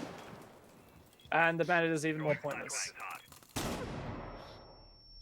won't lie, I'm just loving this little I'm throwing shade. rant. This rant you have for Bandit. I feel bad. Bandit just goes home to his wife and kids and says, Dev's roasted me again. Bomb located by attackers. I think you're right, though, in terms of just, like, trying to catch Strider a little bit. He actually did catch him on the very first round. He did take a little bit of damage, but it was so negligible. More damage from these smokes, though, onto Strider. And at least buying some time on that kennel's wall as well. Minute 40 remaining. Knights, though, do have a little bit of control in that first floor stock room. Yeah, and Juicy, once again, we talked about how he was perhaps a linchpin of the Knights attack the last time round, and LFO haven't really done anything extra from what I can see to try to contest him. I don't know if they open up any holes looking downwards, but Sogs is roaming. If there were the holes pre-opened between Stock and Bar, then Sogs would be able to kill Juicy right now, but not to be. In fact, Strider likely to drone out Sogs. It looks like, despite what I was saying, Knights is in fact going for a construction master bedroom side push, so the Bandit could be impactful, but he's not in any position to try to Bandit trick the wall. Hills, what are you doing, mate? Where did he come from? I guess Spider-Man just comes down through and knifes Juicy. That's all right. He's going to run out as well. Maybe see if he can spot anyone at kennels. No. He's got to make sure he gets back to the site and really help out here. I mean, yeah, I think I love the way you said, where did he come from? Juicy probably said the exact same thing. 35 seconds remaining. And Knights are going to lose Dino to Mims. Angmo, still watching this kennel's entrance wall, is able to get Arlo. Oh, this has gone horribly wrong for Knights now. After they had control, 1 versus 1. Strider solo. Mims the solo of LFO. 15 seconds. Does Mims allow this 10 seconds to go. plant to go down? It looks like that's going to be the case. Strider's got no choice at this point. Mims will start to push in the nade. Oh! Doesn't get it the first one. Does the second one. Oh my god. That first one, I was like, oh no. Strider, I choose you! It's a Pokemon reference, Sanox. I'm not sure if you Oh, really? not sure if you get that one. Yeah, yeah. Yeah, we call those impact grenades Pokeballs. And yeah, now Mims can actually use Strider in his next battle if he goes to a gym. I'm not a Pokemon guy, I don't really know much. I'm talking out of my No bandit this round unless it gets 6 picks. I mean, are you happy? Is Dev happy now? Yeah, I'm pretty happy. Look, the funny thing is, like, there was one valid use case for Bandit that round, and it was to Bandit trick the wall between Cash and Con. And I originally said, I don't think Pittsburgh Knights are going to push that, and then they did, and they did Hibana it, but Ungmo, who was playing the Bandit, was holding top red anyway, and if he did try to Bandit trick, then he would have gotten countered by the Buck player who was downstairs, unless if it was after Hills had taken him out. So, yeah. I don't know. Well, Good first times. time that we're going to be seeing bedroom and gym here. Yeah, 4 rounds in. not wrong. Pretty good bomb site, to be honest. I mean, still not favored, but definitely a lot of good ways to deal with it. We often see the castle employed, a lot of deployable shield. 5 Deployable seconds. shield from the Wamai here, placed in logistics office. We have a 2-way angle. You can use it from safe. I think it's called it's called secret. It's called secret stash. Or you can head on over and use it from logistics to contest the master bedroom side. Versatile. Where's that? Bomb pellet. Huh? Okay. Yeah, so Strider's just going to do the same thing he was doing on the cash attacks, open up this CCTV wall with the Maverick. Nice little wiggly line there. Mute Jammer is there, so you can't use Habana pellets on this. That's just banned, of course. Angmo is actually really close on the left side of that wall. I just have to be careful.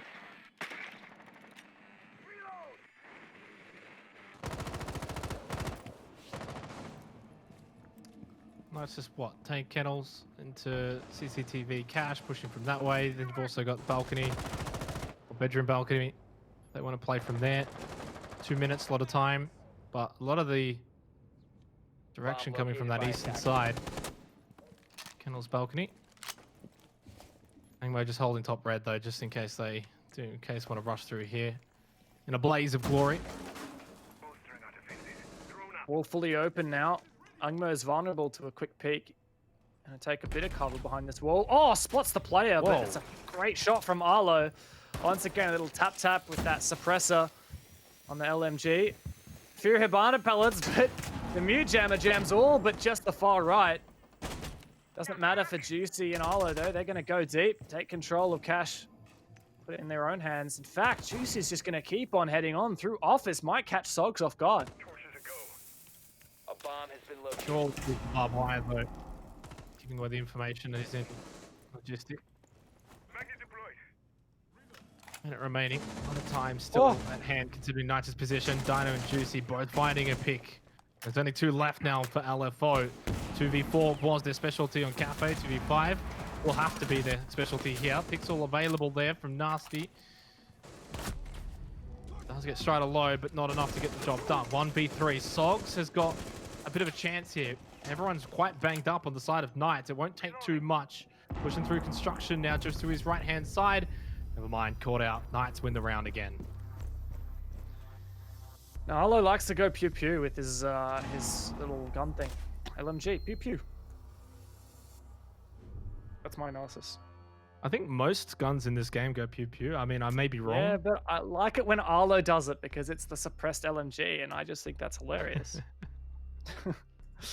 Yeah, I mean, if you want to read into what happened that round for LFO, seriously, once Knights took control of Cash, which was basically just winning a 1v1, after opening up some walls, winning a 1v1 onto Angmo, who was trying to hold that angle from top red.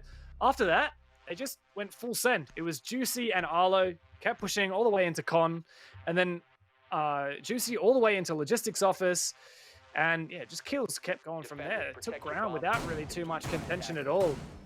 LFO didn't have a great response for it, but in the last round of the half, LFO have a chance to clean back a few defenses. And they're going to start, well, they're going to finish it, I guess, their half here on the basement, which they have been successful with 50% of the time. And they bring the bandit again as well. Yeah, I'm actually sometimes accurate at maths. I don't have an exact percentage on how often I'm accurate with my maths though. 10 seconds to go. It went to 3-3 on Kafe. Well, we go to 3-3 here on Clubhouse. It's been a very even series between LFO and Knights. Knights would love to take the advantage, of course, going into their defensive side. Of course, they're playing their backs against the wall a little bit here on Clubhouse. Down 1-0. They won't want to lose this series 2-0 to LFO. And one of the changes I've liked to see here from LFO is bringing that mute on this basement defense. Super common, mute and Mozzie, and sometimes Castle, very frequently Castle. We call it SSG style roam. Info denial roam. A couple of rotations also opened up thanks to mute shotgun, but because not all that utility, all the drone denial was placed upstairs, it's pretty easy for Knights to drone this out. And they get good control on that top floor. Hills decides to play in a bit of a cheeky corner, but if he gets droned out, he's going to be a dead man for sure. Just banking on the fact that Dino's going to push in willy-nilly. Probably not going to happen, though. These kinds of plays, really high-risk plays, haven't worked out so well so far for Hills. In fact, Sogs is nearby as well in stock, but he's making quite a bit of noise sprinting around. Shoots Arlo in the back. I don't know what happened there. Wait, no, other way around. Arlo takes him out, and Dino finishes off Hills. And yeah, those are your roamers. Good night. Well, they both get caught off together. Both Hills and Sogs. And the bandit pick continues to elude the thoughts as to why for Dev. one more extra round there. And this makes it really tough now for LFO to tie this map up, throw it into the half. 3 on site now. They've got no choice. They've lost those roamers. Knights are going to have full control of this first floor. Mim's at least able to get juicy with the C4 as Knights continue to just breach through. They usually push in at the last second all at once, try and overwhelm LFO, but one of the rounds it was actually basement where we saw LFO kind of counter that as they were funneling in, picking up 3 very quick kills in the span of about 5 seconds. They're going to have to do the same thing here again. There's another kill for Hayward. Finds out Mims in kitchen. Doing a box job here. Oh! Spots out that player as well, but caught through on the nade. Doesn't get it. 40 seconds left. Another grenade in the pocket. He's going to try and bank that off the floor here. What are you doing, Ungmo? So much aggression from LFO, and it's just unfounded. Nasty in a 1 versus 4. No ammo left, and just harassed into nothing. Knights come away 4-2 on their attacking half. And I think that just shows the power of having that vertical control, having that first floor control. They can do as they please. They can open up, especially with the sledge, as much as they want. And as you mentioned, really nothing that Angmo could do. He was harassed. And really felt like LFO as a team were harassed that game from the very get-go with the roamers, Hills and Sogs getting obliterated. They got collapsed on so quickly and so early on. It made it very difficult. But we switched sides, and it's attacking time now for LFO as they look to bring Clubhouse back towards their favor. Attackers need to locate and defuse as many bombs as they can. I hope LFO can muster something on their attacks because I haven't been hugely impressed by their defenses this map. In fact, coming into this map, you know, I was the one saying if LFO's going to lose a map this series, it's Kafe. And with LFO's track record 7-5 over Wildcard, 7-2 over Elevate, undefeated at 6 Masters this season, and the fact that they have 3 VODs of Knights so far this season, I thought that LFO was going to be really strong on Clubhouse, but I mean, it might be too early to call it, but I think I was wrong. 10 seconds left before insertion. LFO haven't looked good on their defenses. These aren't just Knights 5 seconds left. really outplaying LFO. I hate to be critical, but I just have been... Must locate and defuse a bomb. I just haven't really believed in these LFO defenses, and I hope that they have some really strong attacks to pull out to compensate for that. I believe in their offense, though. I think that it only takes 2 or 3 rounds to just sort of get back into this in terms of the scoreboard pressure. That is in favor of Knights right now. But then it's also on the flip side. If Knights win this very first defense hold and it's 5-2, it just makes it so much more difficult to come back from that sort of position. So this first attacking round for LFO is so crucial. This is going to be their chance to show Knights what they can do on offense. Hayward does find that first pick. It's Ungmo once again, caught off guard, and Capital, pretty good utility loss there. Mainly for clearing blue, but not essential utility. It's not a hard breach, which is the most important thing, and it's not explosives either for dealing with utility like these Goyo shields. So I'd say that's probably the operator that it's okay to lose early. A bomb has been located. Still not ideal, that said. I think LFO is still trying to figure out how serious this roam is from Knights, or if he even exists, and in fact it looks to be just a few mute jammers scattered around. No utility whatsoever. Hills is just going to clarify that there's no players roaming as the rest of the team starts to work on dealing with these players on the bomb site, or I guess the next steps, which is opening up some hatches and avenues onto the bomb site. It's going to be on Nasty to get rid of this hatch. Got to be careful though, that Qayyid playing underneath it needs to be careful not to expose himself. Stark contrast though to what we saw from Knights. And well, more so even LFO's defense. LFO electing to have roamers and push around the map, make it a bit harder for Knights. Whether it worked or not is one thing, but from what we're seeing, Knights, they're just electing to hold all 5 in basement, allow this first floor to be taken, and that could be disastrous. They were very fortunate to get Angmo though, so 4v5 makes it difficult, but giving up so much control of that first floor so early on. 40 seconds, a lot of time. You can see the floor now starting to be opened up. Mims though did take a bit of damage. They are running out of time. Knights have still got 5 alive, so it's probably still in their favor for this round as we go into the last 30 seconds. Sogs looking to peek on through that. All the utility basically wasted for LFO now. They're going to funnel through this church doorway. Sogs watching for this flank, but he gets taken out there. Frag's going all the way of Knights. It's just Nasty, and damn.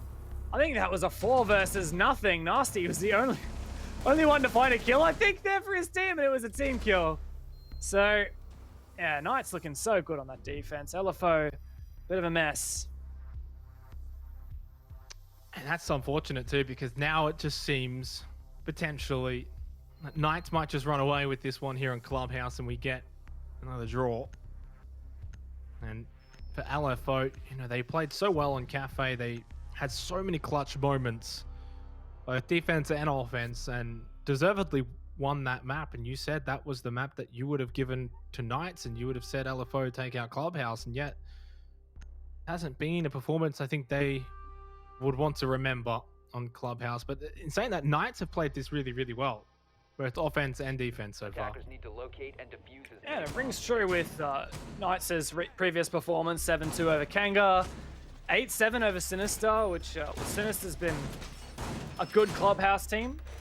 A lot of close games for Sinister on this map, but you know, with 8-7 over Sinister, 7-2 over Kanga, but then there's that outlier, the 3-7 to Ferox when Pittsburgh Knights lost this in their first playday of 6 Masters. I saw weakness there. The fact that they had to push Sinister so hard, and the fact that they lost to Ferox, I really thought that Knights just wouldn't be this polished, especially relative to LFO. I mean, it's got kind of two sides to this coin, right? I thought LFO was going to be nuts on this map. And I thought Knights was going to be good, but flawed. And I was wrong. I mean, LFO, I've seen a few things that I've been impressed by on this map, but really quite few. This doesn't look like a strong map for LFO. They're not playing it like it is. And for Knights, Yeah, I've it's got to really agree. the opposite. Yeah. LFO have not taken that momentum that they had from Kafe into Clubhouse. It's noticeable, but at the same time, Knights just have sort of found themselves again here in Clubhouse. I mean, and I said it at the end of the post-match after Kafe. Going into Clubhouse, Knights would not have been daunting this task. They would have felt very confident coming into Clubhouse. They would have backed themselves in and said, oh, we can win this. We probably should have won Kafe. And I think what's going to be interesting in the post-match interviews, if it does turn out to be a Knights win, is their thoughts on this probably should have been a 2-0 to them. But that's not how it played out on Kafe, of course. And who knows? Maybe still might not play out that way here in Clubhouse. But everyone's still to play. Can't count out LFO just yet. Of course, something we haven't talked about tonight, Knights. They're still reeling from that roster change, losing Stigs to Fnatic, bringing back Arlo from the bench. I mean, he was completely removed from the team. Bringing him back in again. Now, Arlo's really been stepping it up, and more so, Knights as a whole, it looked like the strong team that we had expected them to be, even with their former roster. Now holding on to this bedroom defense. Not a lot of progress made for LFO. Still haven't even opened the CCTV wall. Maverick has opened up the spy deck wall. It's very useful, but Hayward prepped with a nitro cell. Gonna throw that out. Ungmo walks the wrong way. Hayward finds nothing with it. Sog's trying to find an angle through the hatch. Those are the little victories, though, that I think LFO need to go their way. The C4 missing from Hayward. Dino finds a double. Hayward able to keep putting that pressure on the window as well. And the little victories become no victories in the end for LFO after losing those 2 players so easily. Hankmo at least able to find Hayward, but he's immediately traded back by Dino, who's now up to a triple kill this game. Go ahead, give him the ace, boys. So messy. Kills everywhere. Dino, as you said, doing well. Sog's trying to push up from the main stairs. About to walk into a 3-way crossfire. Those never go your way, mate. Mim's last man standing. How much damage can he do? Gets the injury on the Dino, but he is nicely finished off for Knights. They just casually stroll over to match point. Yeah. I mean, literally, like this, you know, I don't want to sort of fake hype this up here, but Knights have just decimated LFO right now on Clubhouse. Like, it doesn't feel close. Kafe was a struggle. It was a contest, a real gritty match that was a war of attrition both ways. 50-50 fights that favored Kafe 3-4 times maybe over the course of that match. And it was sort of Knights kept trying to plug away, fight back, even though things weren't quite going their way. But this 2-6, it feels like could easily end up 7-2, which, to no surprise, Dev, was the scoreline that was against Kanga from Knights last week. And in fact, the same scoreline that LFO took on this map against Elevate, a team that you'd think would really be doing well against LFO. So, all right, it might be we continue the trend from last week with teams trading each other's map picks, but LFO, I'm giving them the benefit of the doubt here. Something has still got to be left in the tank. Surely there are pages of the strat book which haven't yet been turned over, because we talked earlier tonight in our first game about how perhaps what really made the difference for Ferox was just not winning winning their one-on-ones against Elevate. And that's not what we're seeing here. You know, I'm not surprised LFO's losing because they're just getting rolled in 1v1s. It just doesn't look like this is a good map for them. They're strategic, they're pushing, their operator selection, how they're dealing with these obstacles, it just doesn't seem right. Dino's got the confidence here to go for a spawn peek on match point. Oh. And get it as well. He injures Ungmo. Well, that's going to waste a lot of time.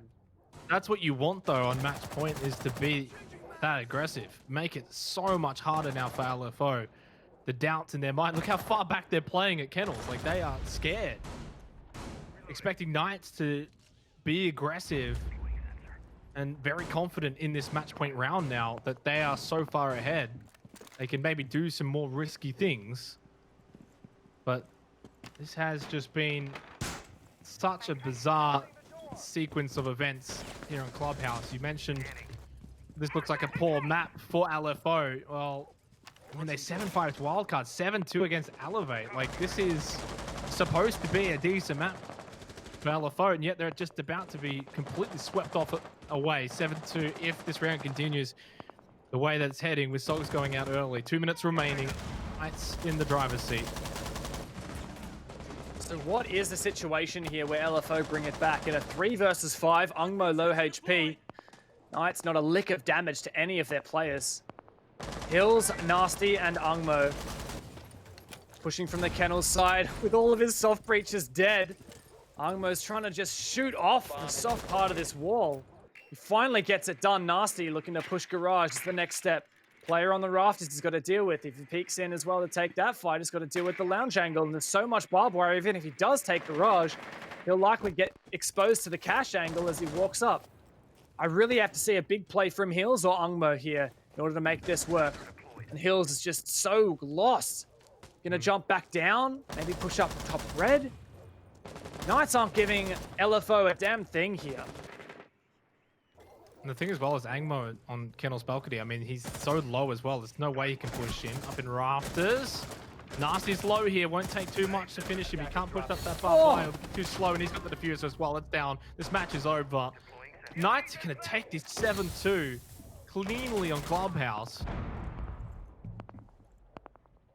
I'm a bit surprised here. I'm not going to lie, Dev. And poor Ungmo left with nothing but his pride to salvage. 30 seconds left.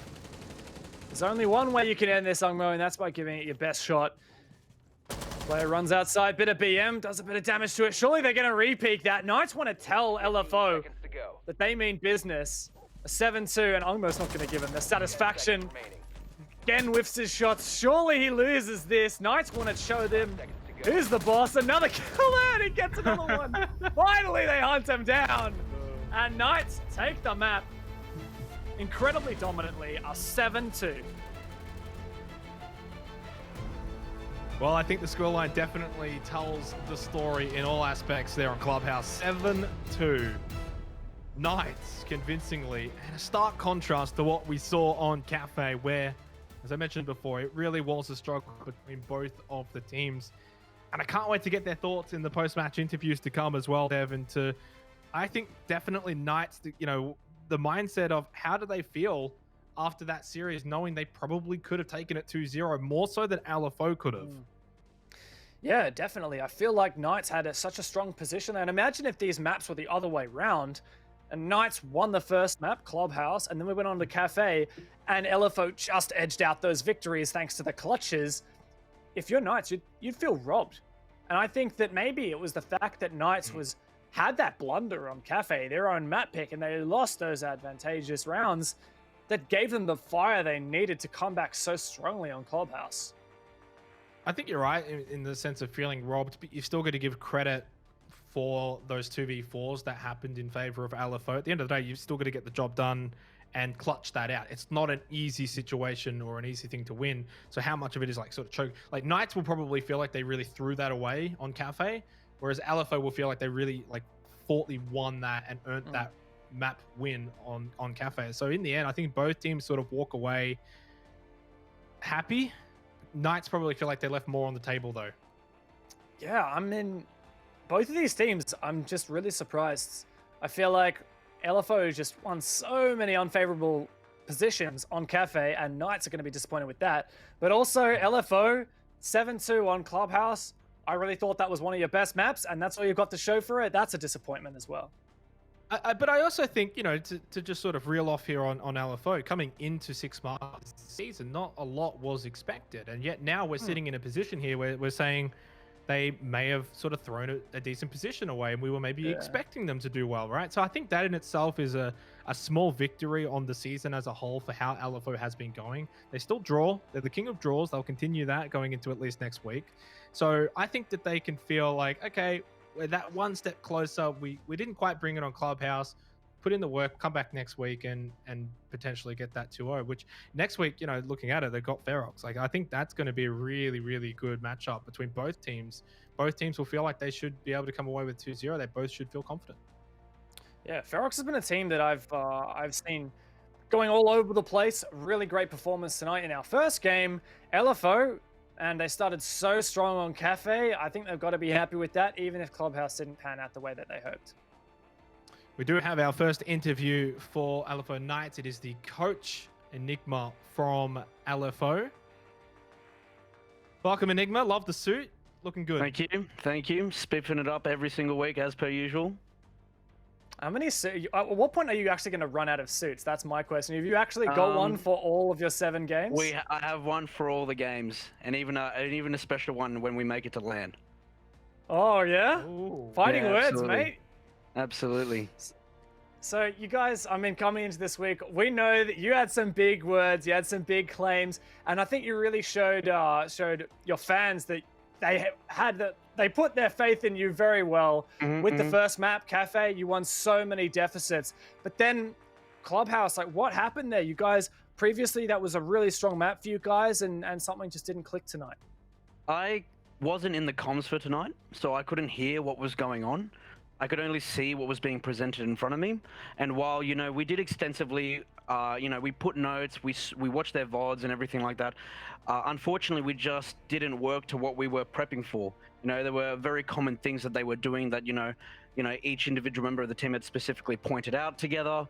And, you know, when it happened, you know, it just wasn't translating onto the field. And I'm sure there's going to be some sort of, you know, excuse or rather, but with the team, I mean, we take the loss and we move on, because at the end of the day, we can't delve on this. We just need to be, you know, heading straight forward, just like on every other game that we've played. Enigma, I'm going to just take you back to Kafe here, where there's a bit more happy memories. What goes into the decision there that you guys feel like at the start of that round, you're playing really, really well, and then do you feel like you really won that, or was it Knights choking it a little bit? Like, how confident do you feel how you guys played on Kafe? Well, I mean, at the end of the day, like, if I don't back my team, if I don't believe in them, then there's no point in me being here in the first place. There's no point having a coach. There's no point having that belief in my players, because then, you know, why should they trust me? Why should they listen to me? I back my team in everything, from a 1v5 to a 2v4. And at the end of the day, if the Knights should have won it, they would have won it. They didn't win it because they didn't play it well. My team did, on the other hand. Just the way it is. I love it. That's 100% correct, Enigma. Thank you so much. Best of luck next week against Ferox. Fantastic. Thanks for your time, guys. I'll see you guys next week. I think he's spot This on there, man. Dev, with what he said there. 100% agree that at the end of the day, the opportunity, if Knights should have won it, they should have won it. Never ceases to disappoint me, that man. Fighting words, and yeah, I love that. And so much faith in his team. Also, the fact that he's got a suit for every single play day, that's dedication to the cause. I respect that. It's more than I've got. I'm interested to see. He was so confident that they're going to make LAN that he's got a suit ready for LAN. Yeah. And I mean, I'm all I'm picturing is like some bright pink flamingo style suit that stands out from a mile away. I'd love it. I hope so. I hope so. Now, I mean, we'll check the standings before we close tonight, but I'm pretty sure that these teams, with trading these maps, have put themselves neck and neck, and they're still fighting for that 4th place to head to playoffs. So definitely something to keep in mind. Well, we're going to go over to the Maverick main from this series, Strider from the Knights, for an interview. Firstly, Strider, Hey, boys. congratulations on the win on Clubhouse. How are you boys feeling after that one?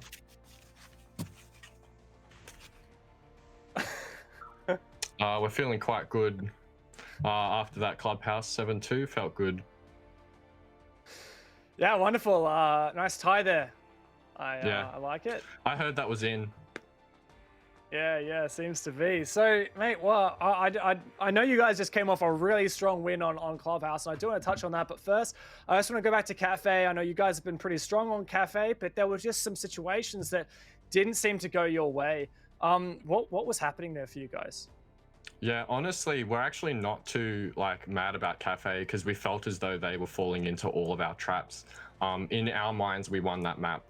They were only winning rounds because they were able to just win those one-on-ones in the last 15 seconds. And if that's what they need to rely on to win rounds, then we're okay with that because we can just keep playing our game. And I think they just got the lucky draw with those 15 seconds, but any other time, it goes our way. So we're really happy with the way that we played on Kafe, even though they beat us. I love the fighting words, probably the embodiment of Enigma there as well. Going on to Clubhouse, though, obviously you guys wouldn't have been down at all, right? Going into that map, you would have felt quite confident, and I think it really showed in your play style.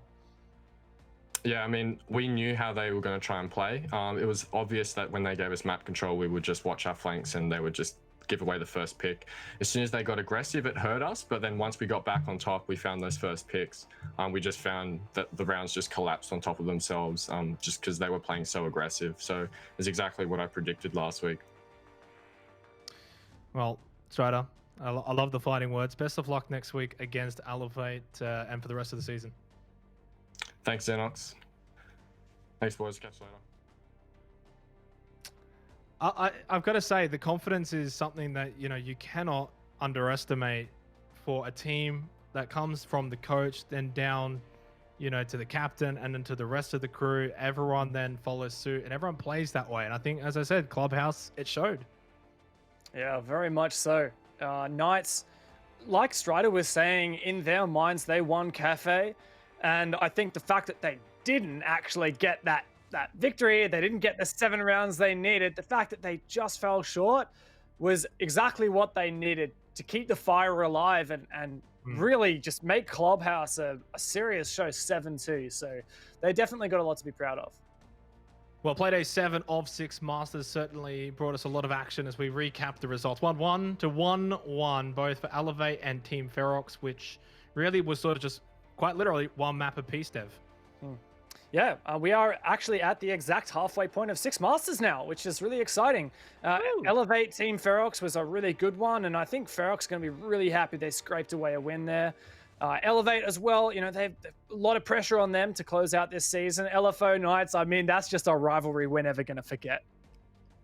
No, and I think that especially the beatdown on Clubhouse, but then just that war of attrition on Kafe, we got it all in this series between LFO and Pittsburgh Knights. What's interesting, though, is all 4 of these teams actually play each other next week. So you've got LFO versus Ferox and Knights versus Elevate. So I don't know, I just find that really, really cool. Interesting, I guess you could also say. Oh, yes, very interesting. Draw a crisscross on this graphic and you would see what the matchups are for next week. Let's have a look at the standings and see where these teams have fallen. And this battle for the playoff spots is getting spicier by the minute. take a look at that. Knights have actually jumped over Okami. And I'm just going to check whether that's due to their round difference when they played against... No, so they haven't actually played each other yet. So, wow, Knights jumped over Okami despite being on the same number of points. LFO's up there as well. And Sinister only one map win away from joining them. Yeah, and of course, Sinister will be playing tomorrow. So Ferox have been able to keep up there, with the top 6 as well. They're not, without a question, done by any means. Obviously, as you mentioned, we're only at the halfway point of the season. A lot of games to be played, and looking forward to Ferox's schedule, it does open up for a bit more opportunities for them to make a late run push for that top 4. So towards the last 2 weeks, don't be surprised if they're making a hard push there. But Okami still haven't played either. So while Pittsburgh and Elevate do jump up a little bit here on the standings, of course, there are still games to be played tomorrow. That's it. Wildcard, Okami, and Sinister, and Kangol will all play tomorrow. So that really gives Wildcard the chance to run away with the lead, away from Elevate. Okami also to jump back over into second place, where I'm sure they're going to be gunning for. So a lot of possibilities here, a lot of movement that can happen in the standings. That said, we've had half the season. That does give us a really good indication of where some of the teams have gone. That said, typically at the start of the season, that's when you see the more unbalanced matchups, because the top seed teams like Elevate Wildcard tend to play the bottom seed teams like LFO. But we've seen so far this season that just because it's a high seed versus a low seed doesn't mean the result is clear cut. And as we head into the final playdays, and those teams who are right next to each other on the ladder are going to be facing off, it's going to get dire. Well, I don't think I could have asked for a better introduction to Six Masters and Rainbow Six Siege Dev. I've had an amazing day. I hope everyone at home has been having an amazing day as well. We are going to end the show now, but of course we will be back tomorrow for Playday number 8 for Six Masters. We'll see you then. No thoughts left in my head. My mind's on mine and it won't forget. But you bring me back from a darkness black. Cause the soul in me and the heart I am for you. It beats for you, it beats again. Oh, you bring me to life. Oh, you bring